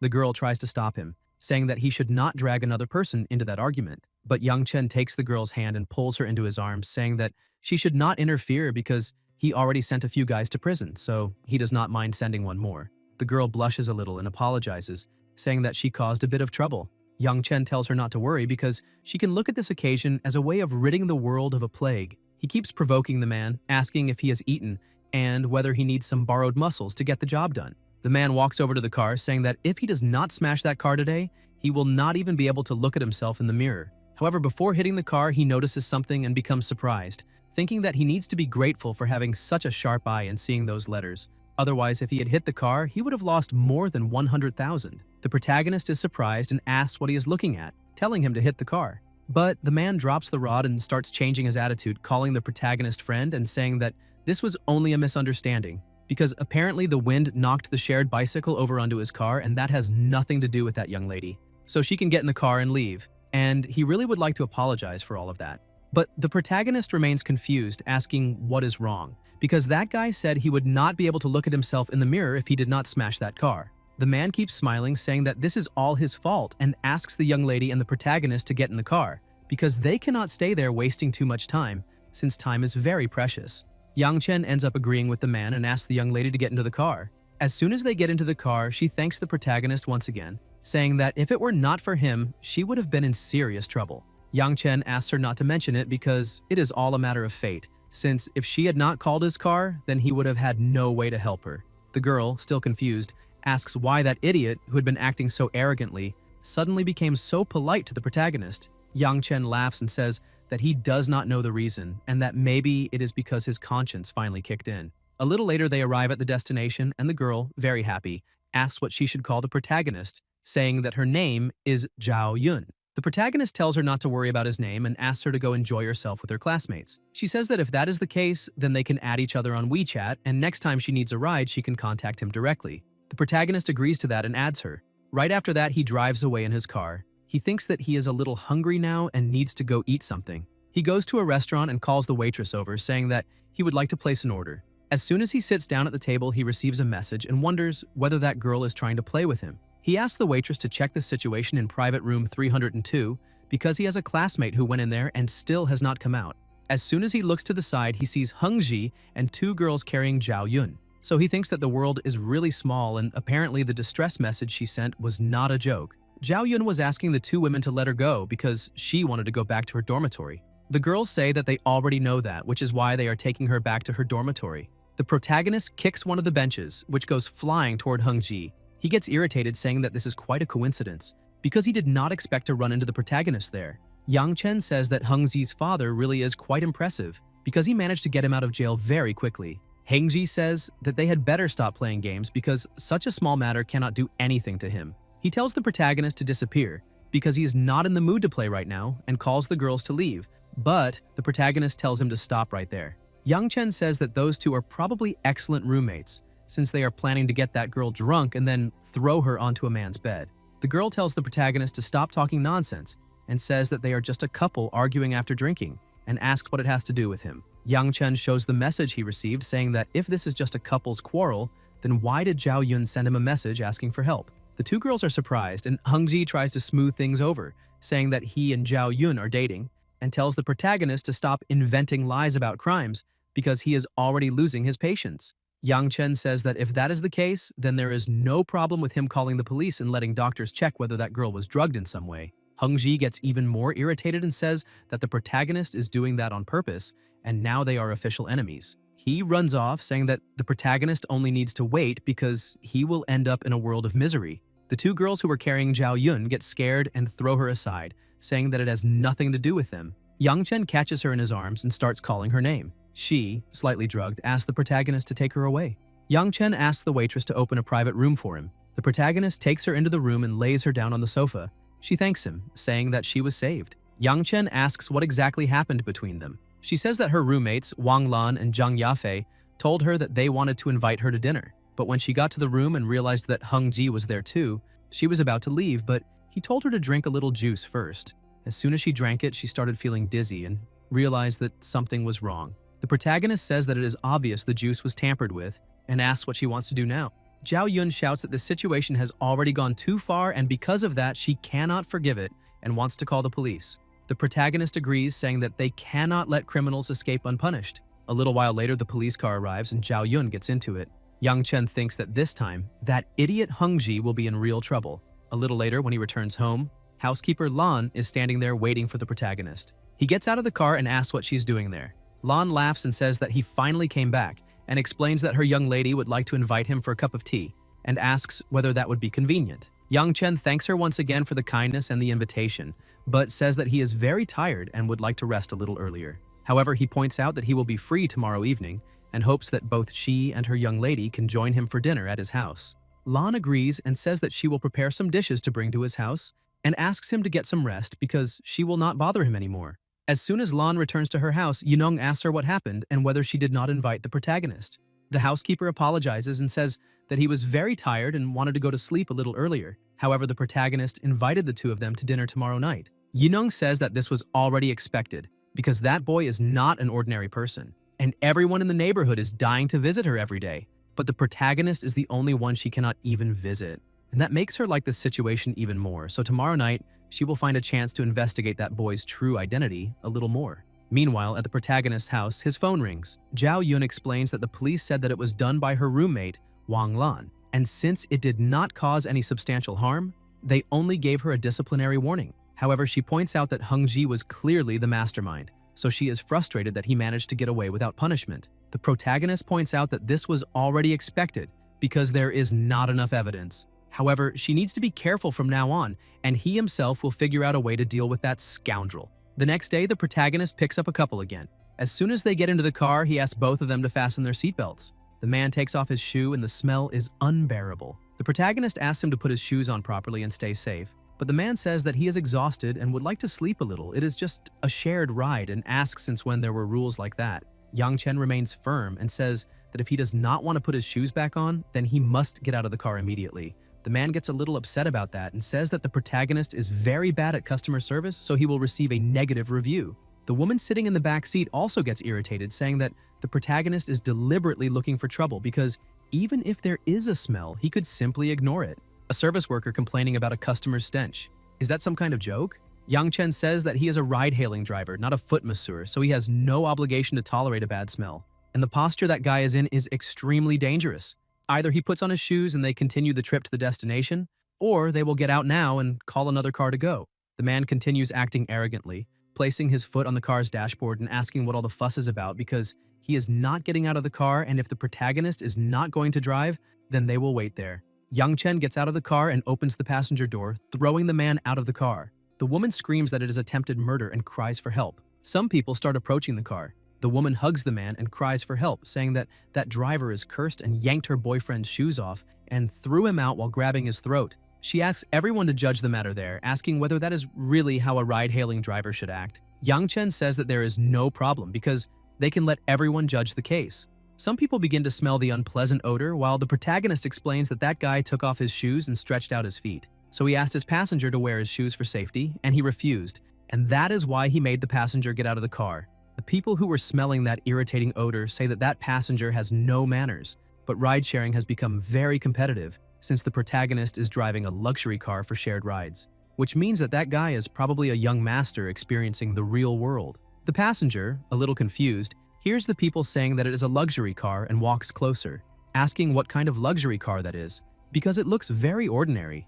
But as soon as he sees the letters HT, he is impressed. The girl walks up to her boyfriend and asks if that car is really worth that much. The man says that it is a luxury car worth millions, and that guy is a rich young master, probably from the second generation. They could have gotten into very serious trouble. The woman realizes that they really were messing with someone they should not have, and walks up to the protagonist, calling him handsome, saying that she was very sorry because she should have stopped her boyfriend a little earlier. And she asks what he thinks of the following suggestion, because to show her apology, she will let him treat her to a meal. Her boyfriend asks what that means. Yu says that she is going to invite the handsome guy to a meal and apologize to him while doing it. She asks her boyfriend to head back first because she will deal with the consequences there. The man gets irritated, asking if she is really going to do that. Yu continues acting firmly, asking if he is going to be annoying because she already told him to leave. Since he has been deliberately disobedient ever since he was a child, and that is very annoying, she does not want to get angry right there.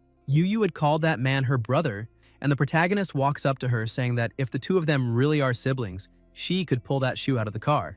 Yu laughs and says that there is no problem because she will take those stinky shoes out of there right now. She throws the shoes outside and gets into the car, saying that she is inviting him to dinner. Yang Chen gets into the car politely and thanks her for the kindness she is showing, but says that his rear camera was a little blurry and asks if she could get out and wipe the lens for him. Yu says yes because she will do that right away. But as soon as she gets out of the car, the protagonist accelerates. She screams, saying that her bag is still inside the car, but he simply throws the bag outside. The man sees that and starts laughing, asking if that is very embarrassing because she tried to hook a rich second-generation guy just so he would not get mad at her. And the moment things became critical, he suddenly became her younger brother. Yu slaps the man across the face, calling him a bastard and asking whether he is really human. Irritated, she says that it is fine if other people do not understand what she does, but he is going too far and asks whether he does not recognize her and why she had to do that. The man says that he does not know and asks why she did that. She points out that he had been very arrogant in the car earlier and clearly offended that boy, and she knows very well that the protagonist is not interested in her. So she had to cling to him because he would definitely get anxious and try to run away. And now that idiot with clown hair is there mocking her. The man tries to comfort her, saying that he would like to apologize because it was all his fault for misunderstanding. Yu says that if he really wants to make it up to her, then he needs to leave a negative review and file a complaint. The man says that it is fine and that he will leave a negative review and call right now to file a complaint. Meanwhile, at a car wash, the protagonist was cleaning his car and notices that he received a new negative review and a passenger complaint. the system woman appears again, congratulating him and saying that he received a new negative review and the system reward is 32% of the net assets of Baoking Restaurant and another 5 million in cash. And now he is the company's second largest shareholder. He needs to visit the restaurant's main branch tomorrow to receive the capital transfer agreement. The protagonist is very happy about that, saying that that system is truly amazing, and the rewards are more than enough to make up for the trauma of smelling those stinky feet. He receives a message saying that he needs to go to Baoking Restaurant tomorrow at noon. He looks at the message and says that this is a huge coincidence because he was thinking about not going, but now he has no choice because he needs to be there. As soon as he arrives at his house, two chefs were waiting outside. He gets out of the car and asks what that means. One of the chefs asks if he is Mr. Yang Chen. He explains that they were sent there by Miss Yinong to wait for his return because tonight they will prepare a sumptuous dinner for him and the young lady. He asks the two of them to move the utensils and ingredients into the kitchen. As soon as the two enter the kitchen, they are impressed, seeing that the plates and bowls are very beautiful and expensive and are probably antiques. Even the kitchen knife is of high quality, and they say that a single knife like that costs 600,000. The chef tells them to be careful and not fool around so they do not cause any damage in the house. Because those dishes do not look ordinary, and if any of them get chipped or damaged, the consequences will be unimaginable. Therefore, everyone must stay on maximum alert. Everyone says that they understand. One of the cooks tells his friend that anyone who can make the young lady care that much is definitely not an ordinary person. The other says that he is almost afraid to touch that gold-plated faucet, because if he scrapes off a tiny bit of gold dust, the boss will blame him for it. The protagonist opens the kitchen door and asks the chefs if they need anything else, because he can go buy it immediately. The head chef says that they do not need anything because the house is even better equipped than the kitchen where they work, so they have absolutely everything there. The chef asks the protagonist to go back to the dining room and wait a little, because they need to finish preparing the food. Yang Chen says that it is fine and apologizes for bothering them, but as soon as the protagonist leaves, he hears someone knocking on the door. As soon as he answers, he sees that it is Yinong and Lan. He welcomes them to his humble home and says that Yinong's presence makes his humble house shine with a little more life. Yinong smiles and says that it is an honor to be invited into his house.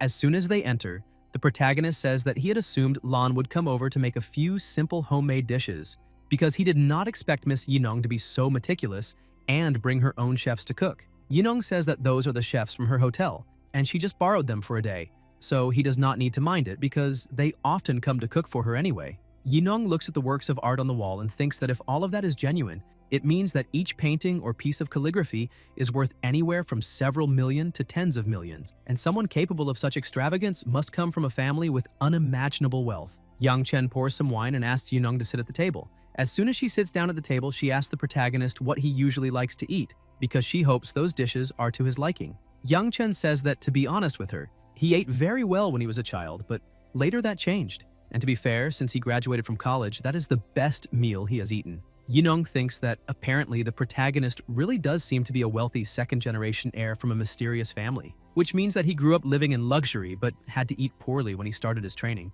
Yinong asks what kind of car he likes because, given his status, he would at least drive a supercar. Yang Chen points out that he definitely loves sports cars, but his current situation does not allow him to drive sports cars, so maybe he needs to wait a little longer before he can do that. Yinong is surprised and thinks that there is no doubt about it. It is exactly like it is written in novels. He is currently in family training. When the 3 years are over, he will go home to inherit the entire family fortune. She tastes some of the meat and asks him to try it too, because it is delicious. The protagonist tastes a piece and says that it is crispy on the outside and tender on the inside, and truly delicious. An hour later, they finish dinner. Yinong says that now that they are full, they could take a walk to help with digestion. The protagonist agrees and they begin walking down the street. Hongji appears once again and shouts at the protagonist, calling him a thief, saying that his luck is terrible. Once again, together with some people, he points out that he thought the protagonist might be driving and did not imagine that he would go out like that. Yinong asks who they are and wonders whether they do not know who the protagonist is. Hongji says that that woman is a stunning beauty and asks her to listen carefully, saying that his father is Zhang Yawu, president of the Yawu group, and what he has to settle there is a personal grudge between him and that boy, so she does not need to get involved. Therefore, she had better stay out of that conversation. Yinong thinks that Hongji is a complete idiot and blind because he did not realize that the protagonist is the young master of a hidden family, and this is a perfect opportunity for her to do him a favor. She tells Hongji to stop talking nonsense and not interfere with her walk with Mr. Yang. Hongji points the baton at her and says that he will say this only one more time. Out of respect for her beauty, he does not want to hurt her. But if she is going to be that ungrateful, he does not mind taking her along with the protagonist.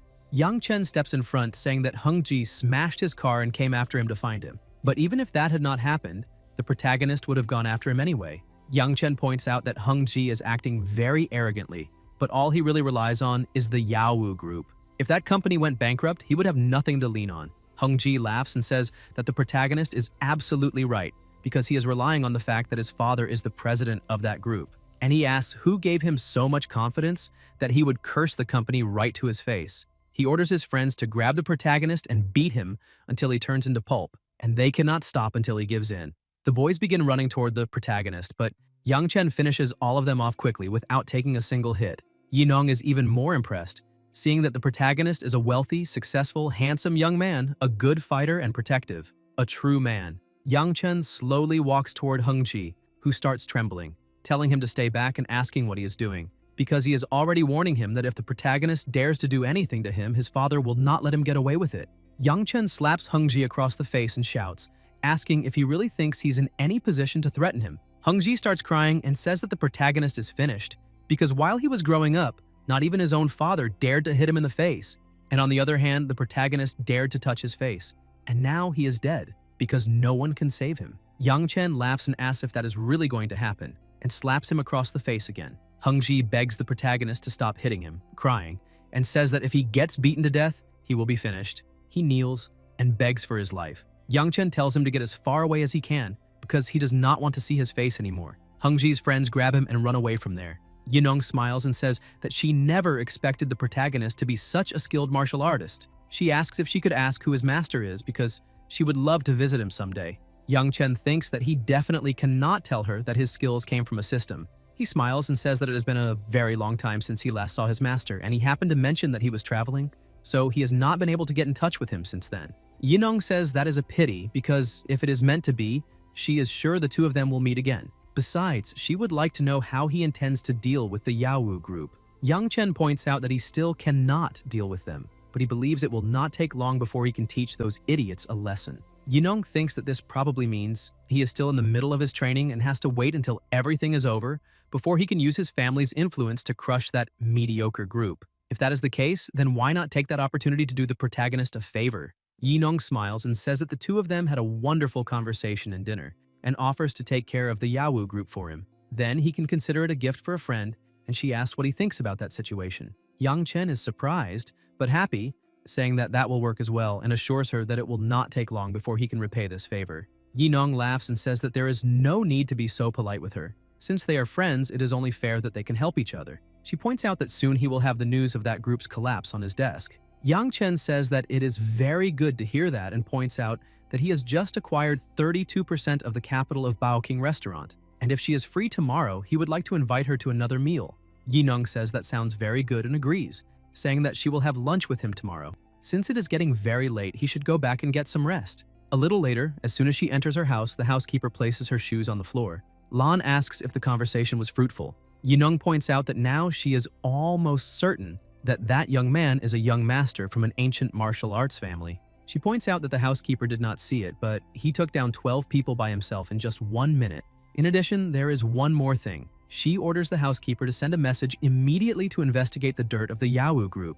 That way, they will find out all the institutions that invested in them. She states that the goal is to bankrupt the Yawu group as quickly as possible. The housekeeper says that she understands and will take care of it immediately. The next day at the restaurant, Jiankun asks Lixin if she is rushing the protagonist because all their classmates are there and asks why he still has not shown up. Lixin says that she already sent him several messages, but he did not respond and is not answering her calls either. Jiankun points out that if he does not show up, then he will not pay the bill because they can just tell their classmates to split it. Lixin asks what he is talking about and wonders if he is backing out. A girl and a boy ask them what is going on and whether they are fighting. Lixin explains that her boyfriend said he would host, but the protagonist did not show up, and they have something urgent to deal with, so they need to leave. The young man with glasses tells her that doing something like that is really unnecessary. She tricked all of them into coming there under the pretense of being the host, and now she is leaving. He asks if she is trying to make fools of all of them. The girl says that no one forced her or her boyfriend to host them, but since she offered, she should at least keep her word. Otherwise, why were they invited? And she asks whether she is in some kind of financial trouble. Lixin starts hitting her boyfriend, shouting at him, saying that it is all his fault because he really had to drive everyone away until she was left alone. Jian-kun tells her to stop and says that all those people are her classmates, not his, so why should he pay the bill for everyone? Other young people ask them to stop arguing because that is enough already, and point out that Jian-kun is absolutely right.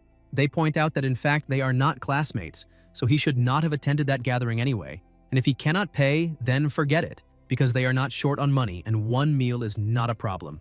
Jian-kun gets irritated and takes money into his hand, saying that it is not as if he cannot pay, and he explains that they are not his classmates, so there is no reason for him to pay for everyone. Lixin keeps crying and tells her boyfriend that she wants to break up and does not want to see him again, telling him to get out of there. Jian-kun says that is fine, but he does not want her crawling back afterward.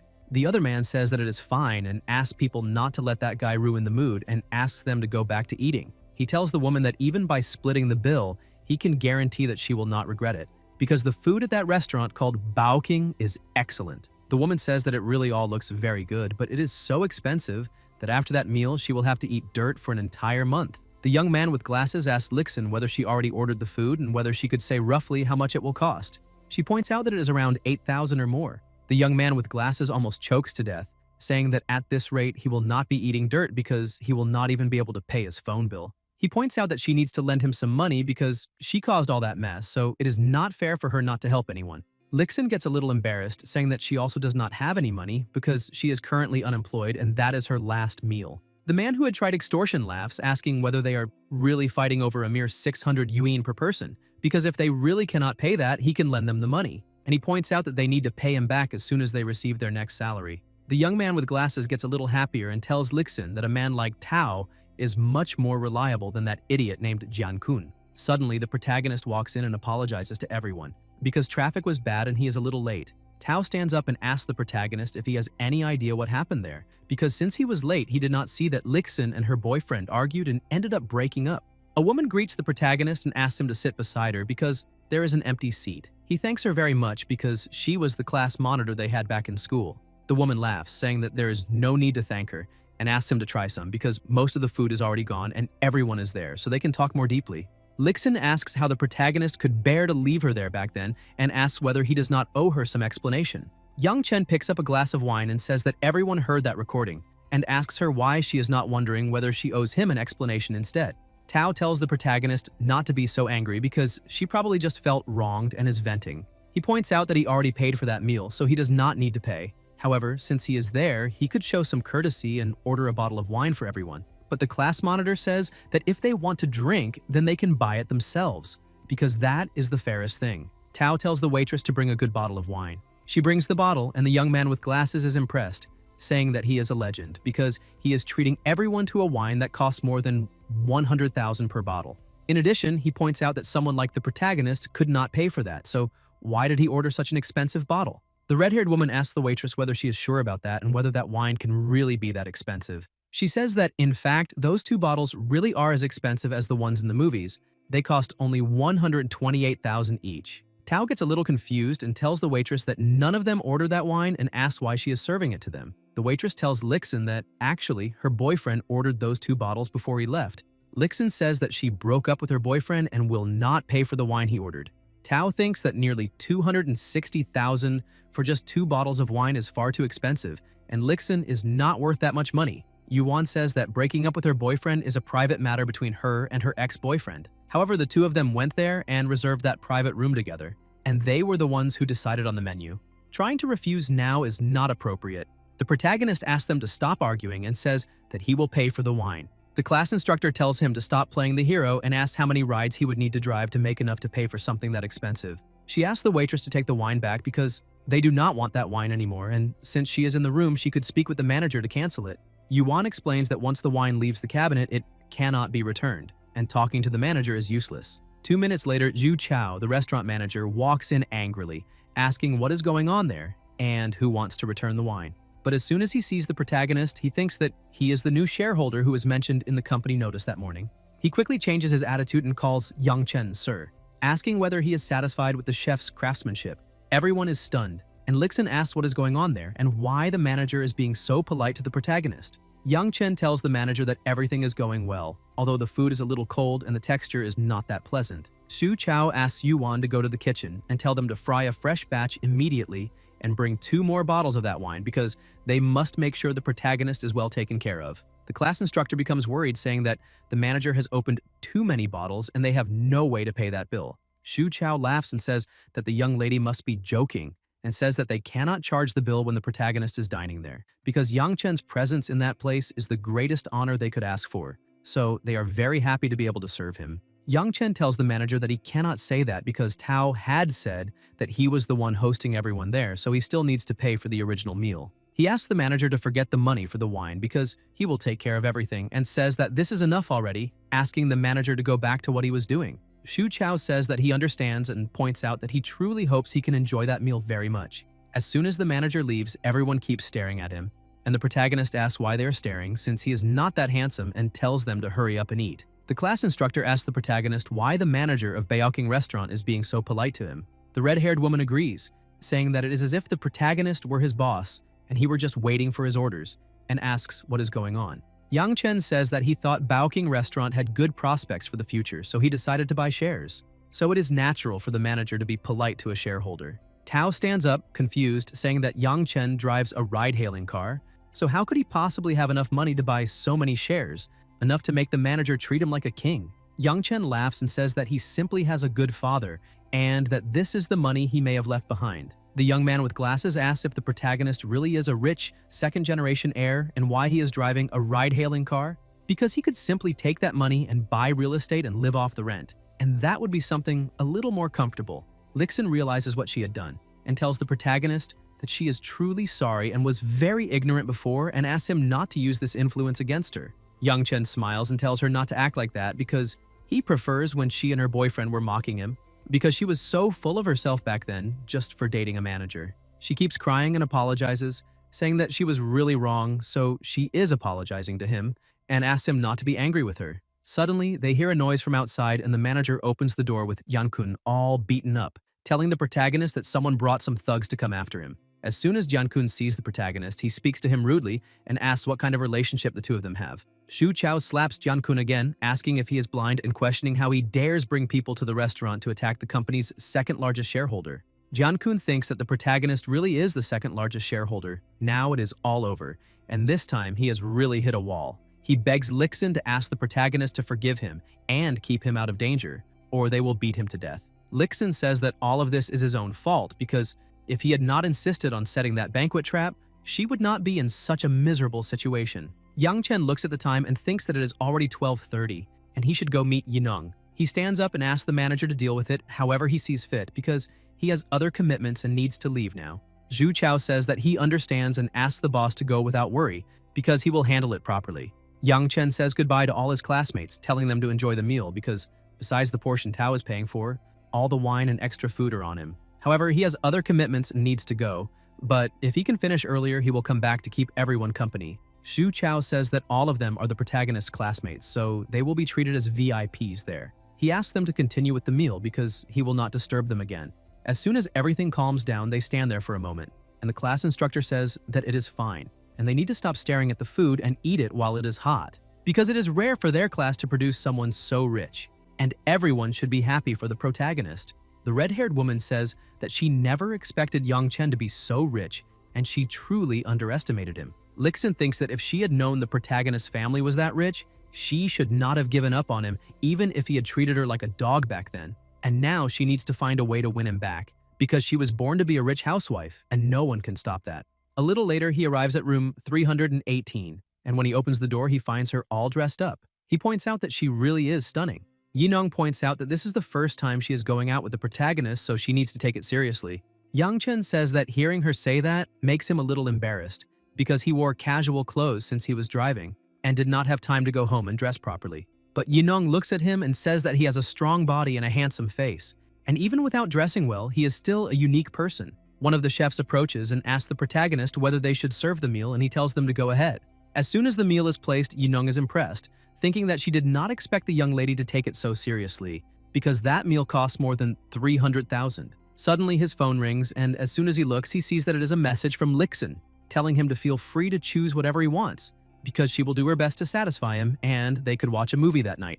He replies a little surprised, and she thinks that if he is willing to reply to her, then that means she still has a small chance. She points out that she already knew she was born to be the lady of a rich house. The next day, inside his house, his phone rings once again. The person tells him that they already bought all the office equipment from Jingyan Advertising Company and obtained the new business license, so he is ready to begin operations. Yang Chen says that he did a great job and that he will call Xiaoli right away. As soon as he calls her, he says that the company is fully set up and asks her to go ahead and notify everyone to come back to work. In addition, he says that the company has been renamed Chenguang Advertising Company and is no longer Jingyan Advertising Company. Xiaoli says that she understands and will notify everyone to return to the office right away. The protagonist walks to the window and says that the weather is great. Now it is time for him to go out and drive a little. A short time later, he stops to pick up his first customer and she complains, asking why he is so late. Yang Chen apologizes, saying that when he accepted her request, he was 1.5 kilometers away and had to circle around an elevated highway exit, so it took a little longer. The woman gets into the car and asks if he has any idea how much of a hurry she is in, because her bullet train leaves in half an hour, and if she misses her train, is the protagonist going to reimburse her for the ticket? Yang Chen looks at his phone and says that in half an hour there is no way he can make it, because the railway station is huge, and even if he drops her off there, it will still take her several minutes just to run inside, so she should reschedule the ticket. The woman, completely irritated, says that this is impossible because her neighbor told her that her husband brought another woman home, so she needs to go back immediately. She tells him to stop barking and drive as fast as he can. Yang Chen says that if she was in such a hurry to catch a train, she should have booked a ride earlier and asks why she cannot call the train station and ask them to wait for her. The woman thinks that actually makes a little sense, because after she bought a ticket and failed to arrive on time, they could not simply leave without her. She contacts them, saying that her train departs in 5 minutes, and asks whether they could tell the train driver not to leave before she gets there. She points out that she will be there soon, at most in 10 minutes. The protagonist thinks it is very strange that she really called them, and the woman becomes even more irritated because they hung up on her. And what kind of attitude is that? While he is driving, the woman keeps complaining, saying that she paid money to board and she has not even boarded yet. So what right do they have not to wait for her? Yang Chen tries to calm her down, telling her not to be so nervous, because she can get out at the drop-off point ahead. As soon as he stops at the train station drop-off point, he asks her to take her belongings and thanks her for choosing to travel with him. However, the woman is still angry, asking who would ever want to ride with him again because he ruined her business, and she will never hire his service again. Yang Chen thinks that when the forest is big enough, he gets to see all kinds of birds. He receives a message from Zhao Yun asking if he could pick her up, because she has some things to tell him, would really like to know his opinion, and also needs help with some matters. The protagonist starts his car and heads there quickly, asking her to send the location because he will be there soon. A short time later, he arrives at the point she sent, but is notified that he has received a new negative review. He thinks that he drove through the streets as if he were on a highway, and that idiot is still unhappy because she left too late and is now blaming him. But the system woman appears, saying that he received another negative review and his reward was a sports car. With that, the master will never again be looked down on for being slow. Yang Chen is happy, saying that this is incredible, and that with this, he will be one of the fastest ride-sharing drivers out there. He puts his hand in his pocket and notices that the other key was there. He points out that this is a little strange because last time, it specifically mentioned where the car was, but this time, there was no reminder about where to find the car. Some people around him say that that car is very beautiful and that if she were a little prettier, she would go rub herself against it. The other woman tells her friend not to worry because only someone on the level of a campus beauty could match that car. The protagonist thinks that that sports car is a Bugatti. A man tells the protagonist whether he thought that car was beautiful and says that it is definitely a 45 million car. So the protagonist thinks this actually makes sense and that maybe that car was meant for him, since the license plate seems like it was made just for him. Suddenly, someone calls out to young Master Lin and tells him to get ready because she is already coming. He walks up to the protagonist and hugs him, saying that fate brought them together there and says that he will pay him $100 to help hold a sign. He tells another person that he needs a few more people there and calls the others over. He takes a briefcase full of money and starts showing the money, but the protagonist says that young Master Lin is exaggerating because he is offering him money without even asking whether he is willing to do it. So that is unnecessary. Lin says that if that is not enough, he can give him something more later. Another man tells the protagonist to make an effort and says, please, because he would really like to earn that money. The protagonist eventually agrees to help the others and holds a sign that says, Zhao Yun, I like you. Lin picks up a giant bouquet of flowers and stands in front, waiting for her to come out. The woman who is with Zhao Yun says that she already told her not to come out through the front door, because that group is there again, so they can go back inside and call that private driver to pick her up through the back doors. But Zhao Yun simply ignores what the woman was saying and runs to the front. The woman asks how she dares walk out like that and questions whether she is not walking straight into the lion's den. She points out that young master Lin Nanyu put on a huge display, and if she dares reject him publicly, he will definitely become aggressive. Nanyu thinks that that bastard Hung Ji used despicable methods to chase that girl, and if he had invested a little more money as soon as he heard about that investigation, everything would be fine now. The protagonist asks the young master if he is sure that girl will like that kind of display.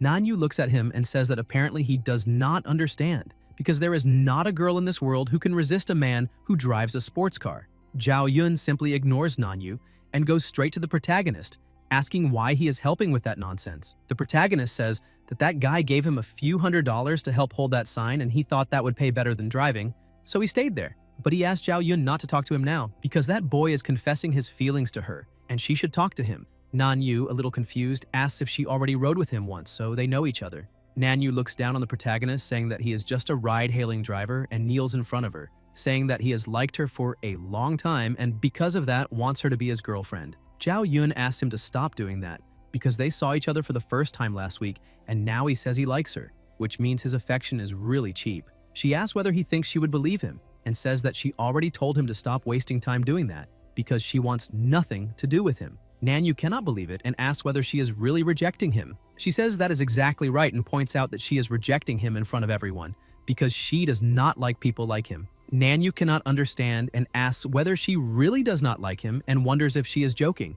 And he asks whether he is not handsome enough, rich enough, and on top of all that, good enough to her, so why she still cannot love him. He says that she is probably just too embarrassed to accept because there are many people around. But Zhao Yun gets irritated and shouts again, saying that she does not like him, and asks how he cannot get that through his head. She walks up to Yang Chen and simply kisses him. Nanyu gets nervous and asks what the two of them are doing, telling them to separate immediately. Zhao Yun, a little embarrassed, apologizes to the protagonist, saying that that was the first time she had ever kissed someone, so her technique was not very good and asks him to wipe himself a little. Yang Chen smiles, saying that her white peach-flavored lip balm is quite sweet. The woman who is with her asks what is going on and questions whether she is not being a little bold, but Zhao Yun, completely embarrassed, says that the mood was very good and she could not help herself. Nanyu gets even more irritated, asking whether the two of them are making him part of the atmosphere, turning him into background support. He asks once again what that means and whether she likes him, a poor guy who drives for a ride-hailing app. Yang Chen asks Nanyu to give up,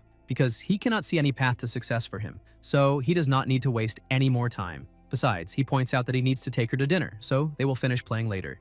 Nanyu tells the protagonist to keep dreaming with his ride-sharing job and not imagine things that do not belong to him. Nanyu asks if the protagonist knows why Wu Dalang was poisoned, and points out that it is because he possessed something that did not belong to him. Yang Chen asks whether he can take that as a threat. Nanyu says yes and points out that he is threatening the protagonist. A mere broke driver like him? What right does he have to compete for a woman? Because he is not worthy. Suddenly, the system says that it forgot to mention the sports car's license plate earlier. She says that the license plate of his new car is HI.YC520. The protagonist says that that system is really mischievous and asks why it did not notify him last time. Yang Chen looks at the car and asks why that license plate seems a little familiar and points out that he already knew he had seen that plate before. Nanyu laughs and tells him to stop staring because that car is worth more than 45 million. And even if the protagonist drove for a ride-sharing app for 10 more lifetimes, he still would not be able to buy something like that. Yang Chen laughs and asks the young master whether that car is his. Nanyu thinks that the real owner of the car is not around, so there is no problem pretending that he is the owner. He shoots back at the protagonist that this is obvious because if he were not the owner, then who would be? He tells the protagonist to get away immediately because he might accidentally scratch it, and 10 years of driving for a ride-sharing app would not be enough to pay the repair bill. And suddenly, the car starts up and the protagonist laughs, asking the young master how the car started after he did not see anyone take out the key. Nanyu gets worried and wants to figure out what is happening and thinks that maybe the owner might be nearby. Yang Chen keeps mocking the situation and asks the young master what he is looking for and whether it is possible that that is not really his car. Nanyu asks what that has to do with anything, because if the car is not his, it will not be the protagonist either. But the protagonist simply opens the car and gets in. Nanyu asks if Yang Chen is going crazy, questioning whether that is a car he can just sit in, because if he scratches that car, he will not have money to pay for it, even if he works for 10 years. Zhao Yun also gets worried and asks the protagonist to hurry up and get out of that car. The woman tries to pull Zhao Yun away, saying that if this protagonist does something stupid and does not have money to pay later, he might try to borrow money from her. But Zhao Yun runs to the car asking the protagonist to get out before the real owner appears, because if that happens, he could get into big trouble. Yang Chen simply smiles and asks if she would like to sit in the passenger seat because they could take a drive and then go to dinner. Nanyu remains confused, asking who the owner is and why they started the car but refuse to show their face. Yang Chen raises the key and asks the young master if he really still has not understood the situation. Nanyu says that that is impossible because the protagonist is just a ride-hailing driver, so how could he buy a sports car worth more than 45 million? Yang Chen looks at Zhao Yun, saying that he will call her only one more time, and if she does not get into the car, he will leave without her. Zhao Yun is still doubtful and asks whether that car really belongs to the protagonist. He tells her to look at the license plate, and as soon as she does, she sees that the initials on the plate are YC, which are the initials of Yang Chen. That shows that the license plate of that car was custom-made. Yang Chen tells her to stop asking because she already knows the answer and tells her to get in quickly because he prefers to keep a low profile since there are many people there and he does not want to make a scene. She runs to the car and gets in. Nanyu thinks that he spent the entire afternoon planning all of that only to end up as background scenery in the end. The person who was with Zhao Yun feels happy, saying that she is already riding in a multi-million-dollar sports car, and that even makes her a little jealous. Zhao Yun smiles, saying that she did not know the protagonist could be so rich while just driving a shared ride. She points out that if her friend wants so badly to ride in that car, she can go. Li Yun says that she will take a taxi and follow the two of them. Zhao Yun says that does not seem right, but Li Yun insists and pushes her into the car, telling the protagonist that she is her best friend and her name is Li Yun,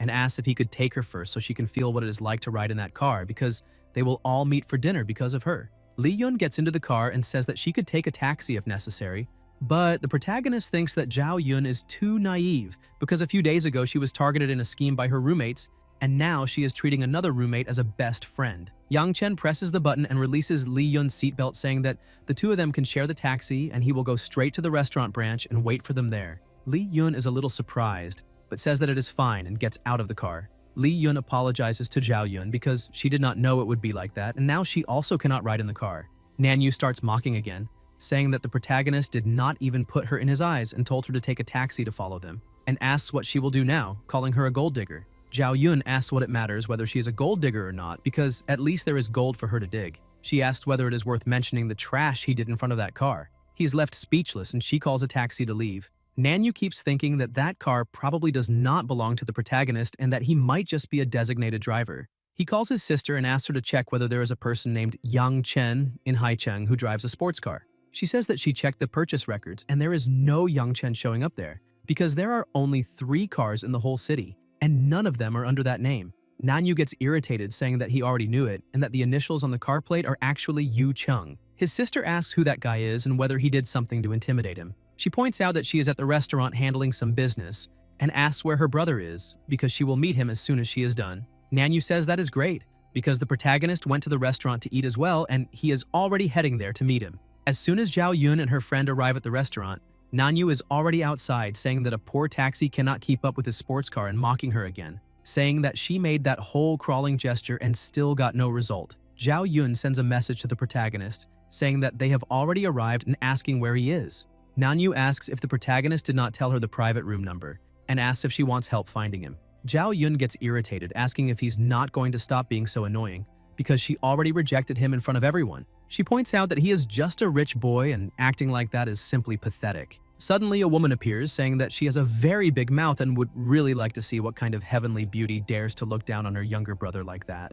She walks over asking who is being so bold and how she dares reject her brother like that, wondering who gave her so much confidence to act so assured. Zhao Yun remains irritated and asks whether his sister could tell her if, besides relying on family money, that idiot has any other quality. She points out that the sister is also a woman and, deep down, would not choose someone like her brother as a partner, and asks her to answer. The sister thinks that she would not want that brat even as a brother, let alone as a partner. Nanyu interrupts the argument, telling his sister not to waste time with that girl, because first they need to find the ride-hailing driver and finish him off, and after that they will come back to settle accounts with her. The sister says that the car her brother mentioned is right there, but the person is nowhere to be found. Li Yun tells her friend that the protagonist disappeared and asks what they should do and whether it is possible that they were deceived. Zhao Yun points out that based on her impression of the protagonist, he cannot be a scammer. The sister keeps laughing, saying that someone like her is not only a gold digger, but also a complete idiot, because it would be no surprise if one day she were scammed and lost everything she has.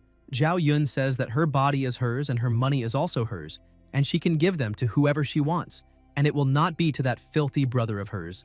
Nanyu says that apparently she does not know when to stop. Give her an inch and she runs a mile, and now she is going to get beaten and see if she can do anything. Suddenly, the protagonist's other car appears and she smiles, saying that he is there and would not deceive her. Nanyu starts laughing, saying that his ride is just an ordinary car, and that boy is good at putting on a show, and in fact, he is working as a designated driver and still managed to act lofty and powerful. As soon as the protagonist gets out of the car, he asks what they are doing there. Zhao Yun asked why he took so long because they were bullying her to death. Yang Chen explains that his ride-sharing car was parked a little far away, and when he saw that they were still not there, he went to get it. The protagonist looks at the young master and says that he is quite persistent, and he really followed them there, asking whether he cannot do anything without losing class. Nanyu asks whether the protagonist is going to keep up that charade and points out that his sister already identified that the sports car belongs to Yu Chung and not to him. And, apparently, he has the nerve to pose with a client's car just to impress a girl. Yang Chen asks who this Yu Chung is they are talking about.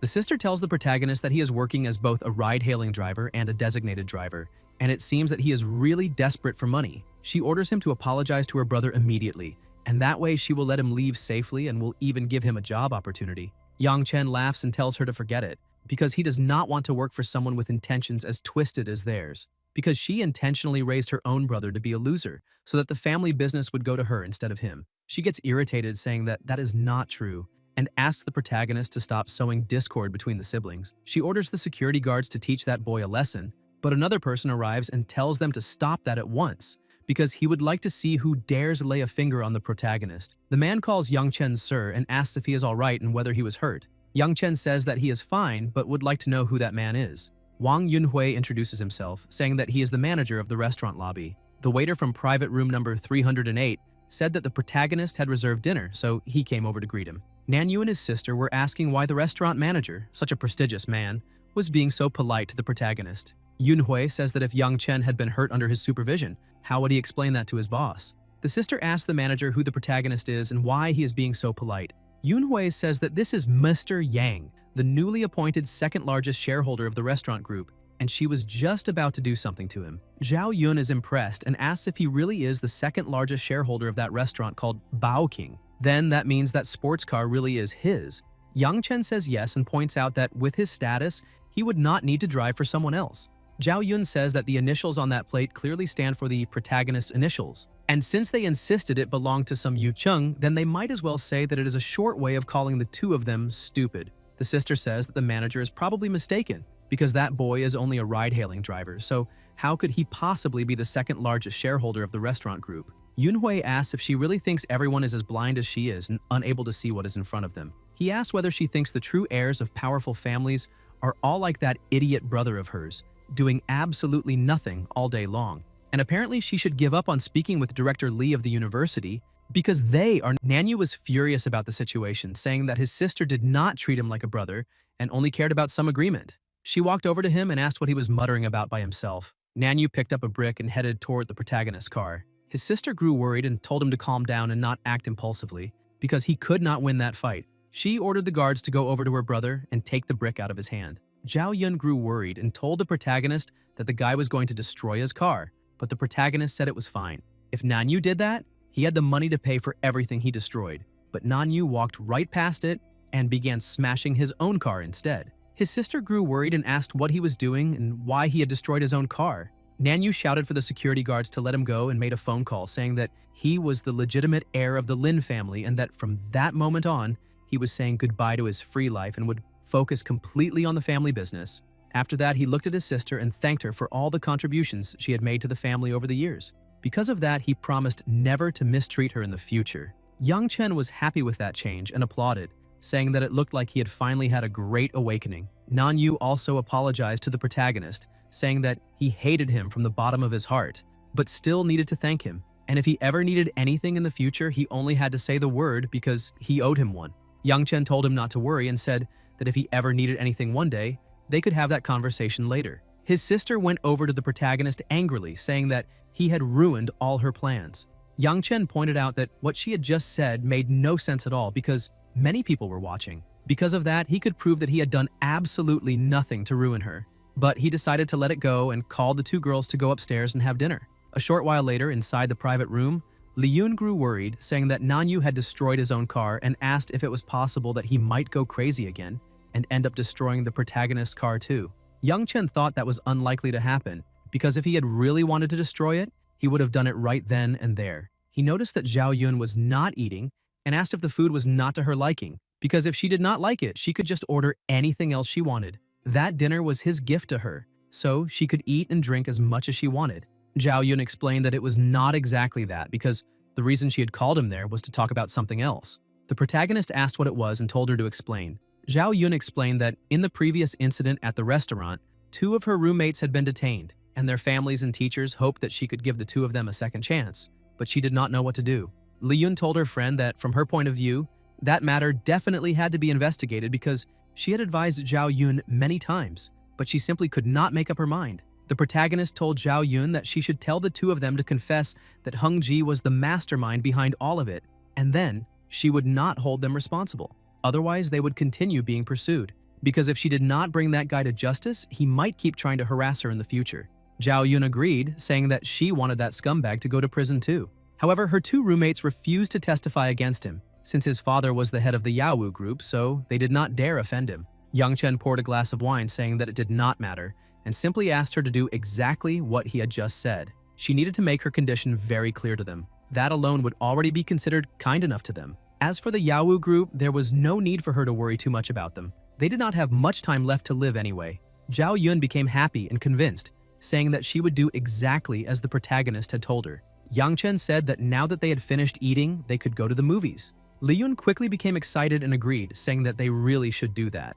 The protagonist looked at her and thought that she was a very needy person, because obviously he had only invited Zhao Yun out, but she kept shamelessly following the 2 of them. On the other hand, Lee-yoon noticed that the protagonist was looking at her and thought that he had just taken a peek at her, so maybe he had a crush on her. A short while later outside, the protagonist handed the key to the manager and asked him to arrange for a driver to take his sports car to the entrance of the villas by the riverbank and wait for him to return. The manager told the protagonist not to worry and said that he would personally take the car there and make sure everything was done safely. Yang Chen thanked the manager, saying that he was very satisfied with all the work he had shown that day. Because of that, when the protagonist met his boss, he would personally recommend him. The manager was delighted by the compliment and said that it was always a pleasure to help him. Meanwhile, in house number 8, Yi-nung was sitting down, drinking some tea and talking with her father. He asked if it was not too hasty to assume that the protagonist came from some powerful secret family just because he lived in house number 1. Yi-nung explained that she thought the protagonist must be trying to hide his identity.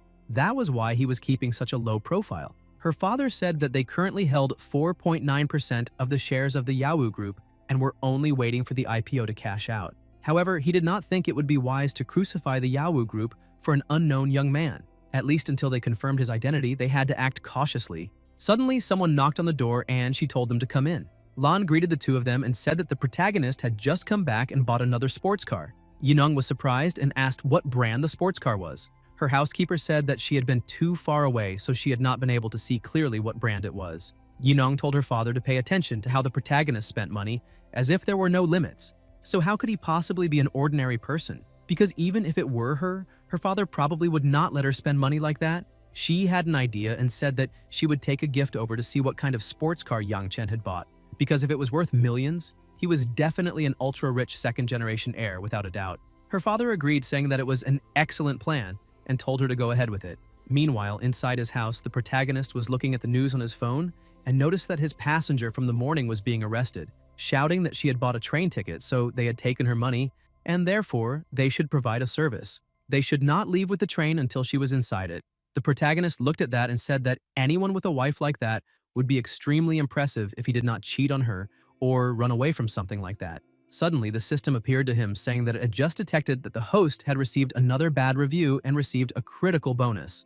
It congratulated him on obtaining the evidence of all the crimes committed by the Yawu group. The evidence was already on the living room table, so the protagonist could go check it. Yang Chen was impressed, saying that the system was truly very powerful. With evidence of that group of idiots' criminal activities, there was no need to use Yi-nung to deal with that bunch of useless people. The system appeared again, saying that the passenger had also filed a complaint that triggered a lightning bonus, and now he possessed the magic driver's skill. Yang Chen was confused, asking what the hell that skill was, because it was not as if he did not know how to drive. The system explained that now he could drive any car, boat, or model after gaining the magic driver skill. He had 100% efficiency in driving anything that could be driven. After that explanation, he became excited, saying that if that was the case, then the title of magic driver was well-deserved. Suddenly, his doorbell rang and he became a little annoyed that someone was disturbing people's rest in the middle of the night. He opened the door and Yinong, with a smile on her face, said that he had finally returned and apologized, saying that she hoped she had not disturbed his rest by coming there so late. Yang Chen told her not to worry and said that she was not disturbing him, asking if she needed anything. Yinong explained that it was already late and Lan had gone to buy watermelon, so she had asked her to bring one for the protagonist.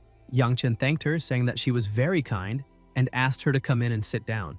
But Yinong said that she would like to take a look at the night view of his hometown by the lake and asked if that was all right. Yang Chen said yes, pointing out that there was no problem at all, because he would cut the watermelon and they could enjoy the night view while eating together. Yinong thought that now was her opportunity to get a little closer and see what brand that sports car was.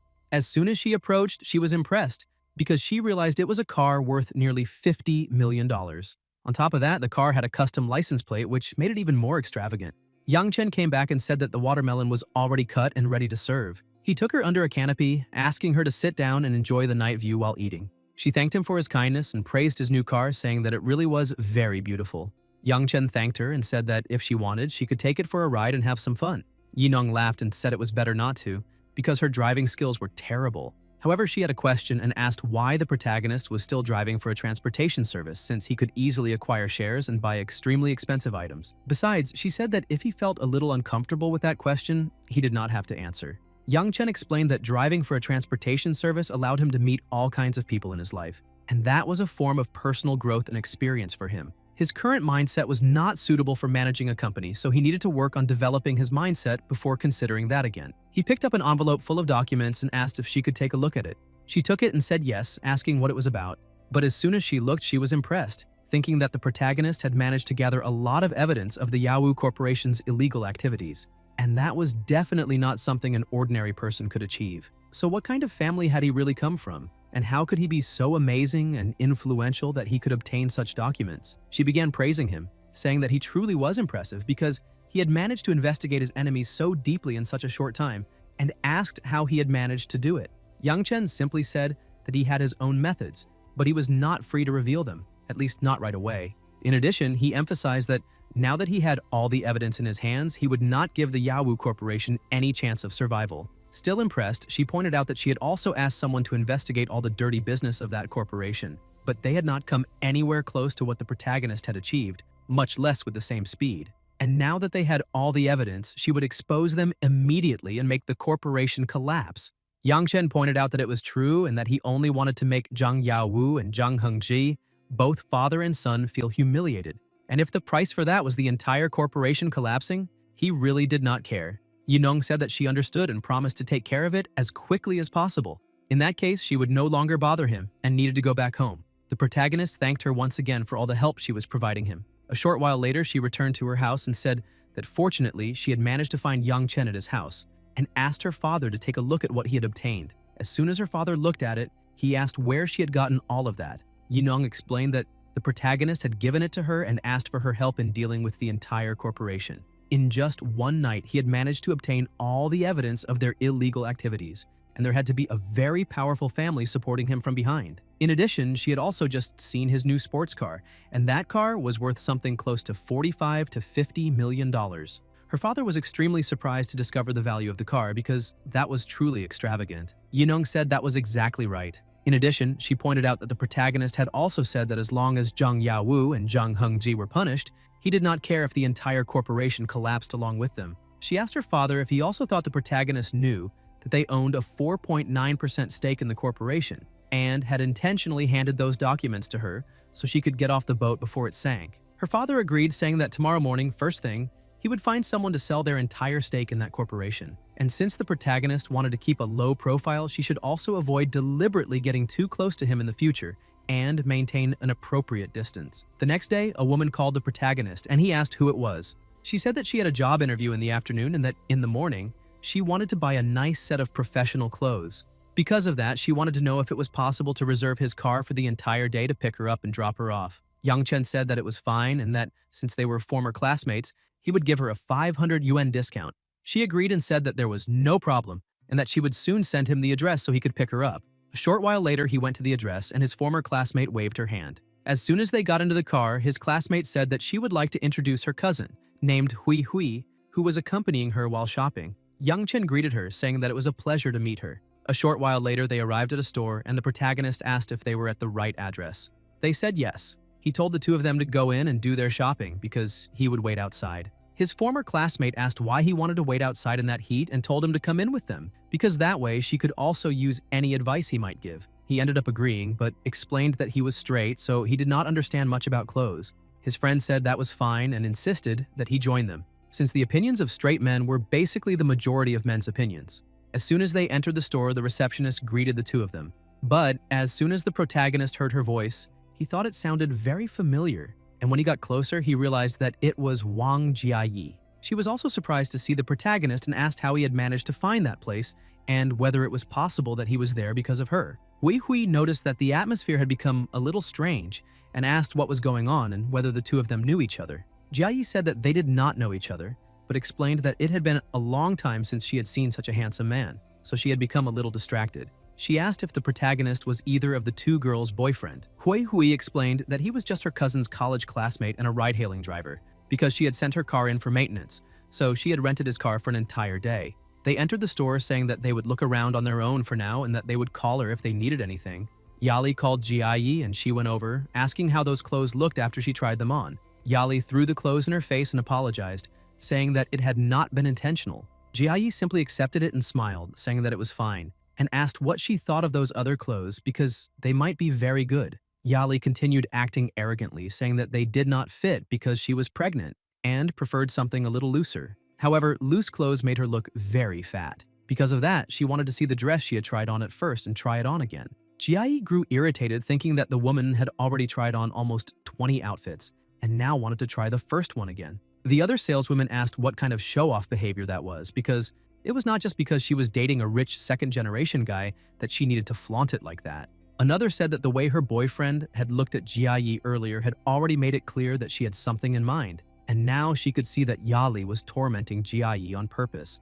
Jiayi brought the dress over, saying that it was the first one she had chosen earlier. Yali told her to find a set of clothes for her boyfriend to try on as well. Jiayi asked if he needed to buy clothes too, but the woman said that whether her boyfriend would buy them or not was another matter. He wanted to try them on first, and if they fit, then they would decide whether to buy them or not. It was a girl's day out, and she would definitely take care of Jiayi's performance. She laughed, saying that it was fine, and that she would take her boyfriend to the men's section to have a look. Suddenly, she felt unwell and ran off, apologizing. Hui Hui went over to her, asking what had happened and if she was feeling sick. But Jiayi wiped her tears and said that it was fine and that it was nothing, because her throat was just a little dry. She changed the subject, asking if she had already found the clothes she liked. Hui Hui said that she had found a very good set and would like to try it on. Jiayi looked at the protagonist and thought that he could not even say a single word of concern, wondering how he could remain so indifferent because he was a deadbeat, a scumbag, and a despicable man. The protagonist's classmate tried on an outfit and asked him if the clothes looked good on her. He said that from his point of view they looked amazing, but that was just his personal opinion. His classmate agreed and said that she would buy that outfit since he liked it and asked Jiayi to help wrap it up.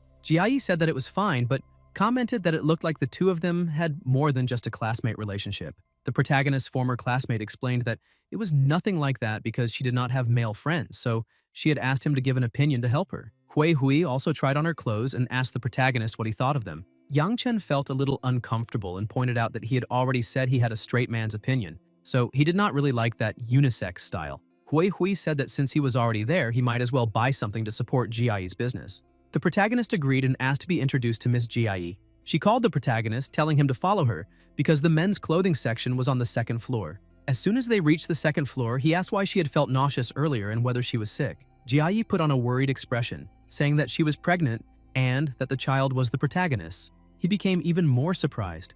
Jiayi continued showing him the clothes and said that one would look very good on him, asking if he would like to try it on. But the protagonist hugged her from behind. Jiayi became embarrassed and asked what he was doing because there were surveillance cameras in that store and told him to calm down a little. Yang Chen pushed her against the wall and asked her to repeat what she had just said. Jiayi said that it was exactly what he had heard and that now that he already knew, it was his responsibility to acknowledge the child. The protagonist held her hand and she was surprised, asking why he was doing that and where they were going. Yang Chen said that if it was true, and that child really was his, then they would get married immediately. Jiayi began laughing, asking if he had really believed what she had just said, and pointed out that she was only joking with him, because the truth was that she had a stomach virus, and that was why she had felt like vomiting. Yang Chen breathed a sigh of relief, asking how she could joke about something that important. Jiayi kept smiling and pointed out that she had not known he had such a serious sense of humor. The protagonist explained that even if it was only a joke, he could not stand being teased about that kind of thing, so he wanted her to hurry up and show him some clothes. Jiayi continued laughing and praised him, saying that he had done very well because his reaction had been excellent. Because of that, if one day she really became pregnant with his child in the future, she would definitely look for him, now that she knew he was an extremely responsible person. Besides, he had made her feel much better, since that couple had tried on more than 20 outfits and still could not make up their minds. Yang Chen asked who those two were and why they were bothering her. Jiayi explained that the woman was her colleague, and she had used some methods to marry that rich guy, but that rich guy was indecisive and kept bothering her, even though her colleague was already pregnant. So when her colleague asked her to accompany that guy, it made her feel sick. The protagonist became irritated, asking if that girl was crazy, and said that he would teach her a lesson later. Jiayi was surprised and asked why he would do that and if he felt sorry for her because she was being bullied. Yali walked over to the two of them and asked her what was wrong with her, because they still had not settled the pending matters, yet she was serving other people. Because she had already said she would take care of her business, and even so, she was treating customers badly. The protagonist stepped into the middle of the argument and told her that if she could not afford the clothes there, then she did not need to waste the saleswoman's time. Since she was trying on clothes without buying anything, she could find someone else to help her. Besides, he did not want anyone disturbing him while he was shopping. Yali's boyfriend appeared and argued with the protagonist, asking who he was. Because he was wearing cheap clothes, so how did he dare enter a store like that? Yang Chen told the guy that he had already tried on more than 20 outfits and still had not bought anything. So how did he still have the nerve to show his face? Yang Chen asked Jiayi to choose the most expensive outfit in the store for him, because he was not leaving, and no one else could order her around. The other two saleswomen became curious, asking what was going on there because it looked like they were arguing. Jiayi brought him a piece of clothing. The protagonist asked if that was the most expensive one. She said it was expensive enough and asked him to stop messing around. But the protagonist lost his patience and asked who the manager of that store was. Another woman appeared and greeted him, saying that she was the store manager and asked how she could help. Yang Chen said that he wanted to buy the most expensive men's clothes in that store, and the saleswoman, Jiayi, had to accompany him throughout the entire fitting process. He would not leave that store until he was done, and no one else could ask for her help. He asked if the manager agreed to that. The manager said yes, because it was a pleasure and an honor to serve him. She went over to Jiayi and said that from that moment on, she would be exclusively responsible for helping that handsome gentleman, so she did not need to worry about anything else.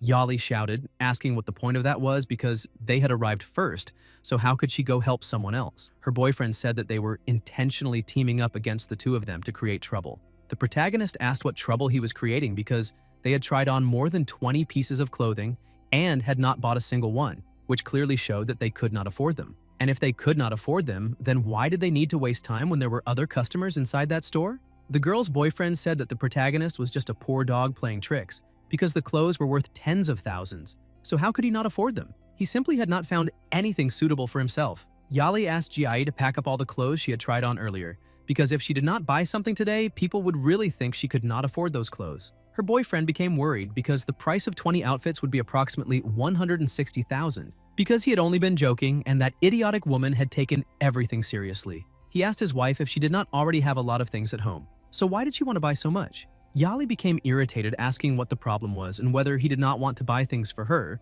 because she was pregnant and he did not care about her. Once the child was born, she would have no status anymore. The boyfriend became worried and pointed out that he had never said he would not buy them for her and asked them to pack up all the clothes they had tried on so far. The protagonist intervened again, asking if they were trying to steal his saleswoman, but the boyfriend kept acting arrogantly, asking who cared if they were stealing her, because the protagonist could not pay for so many things. Yang Chen told Jiayi to choose the most expensive clothes, shoes, bags, and jewelry in that store and create an outfit for her, because he would pay for everything. Jiayi fell in love with him again, saying that he was very domineering, smart, and adorable at the same time. Meanwhile, on the first floor, Hui Hui and her cousin were looking around, asking why all the salespeople had gone upstairs and what was happening there. They said they needed to go upstairs to see what was going on. Yang Chen was still arguing, saying that he was willing to buy things for that saleswoman. His former classmate approached and asked him what he was doing because the things inside that place were very expensive, and he did not need to buy things to give to a stranger he had just met.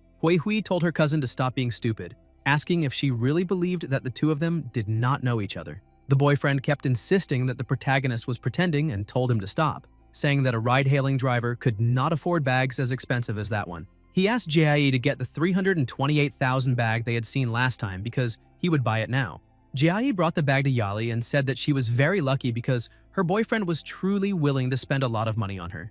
Yali said that was obvious because money had never been a problem for her boyfriend. Besides, he had never been stingy either. She looked at the protagonist and called him handsome, asking if he could afford that 328,000 bag. Yang Chen laughed, saying that a ride-hailing driver could not afford a 328,000 bag. And apparently the ones who really had money there were those two, so Jie could go get everything they had asked for earlier. The boyfriend became irritated, asking if the protagonist had been trying to provoke him from the beginning, so he would buy all those things. Yang Chen asked how that guy could slander him like that. If he did not want to buy them because everything was too expensive, he just had to say so and not make excuses. Yali went over to her boyfriend, asking if he thought it was too expensive, and if he was avoiding spending money on her.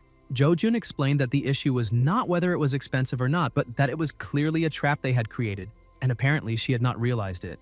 Jie said that Jo-jun always said he had money and should treat his wife better.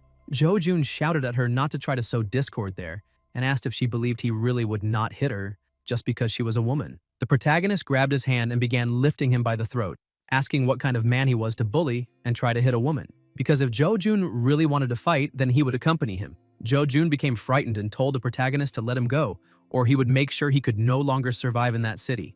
Guys, if you enjoyed the video, leave a like, comment, and subscribe to the channel so you don't miss new content. Thank you.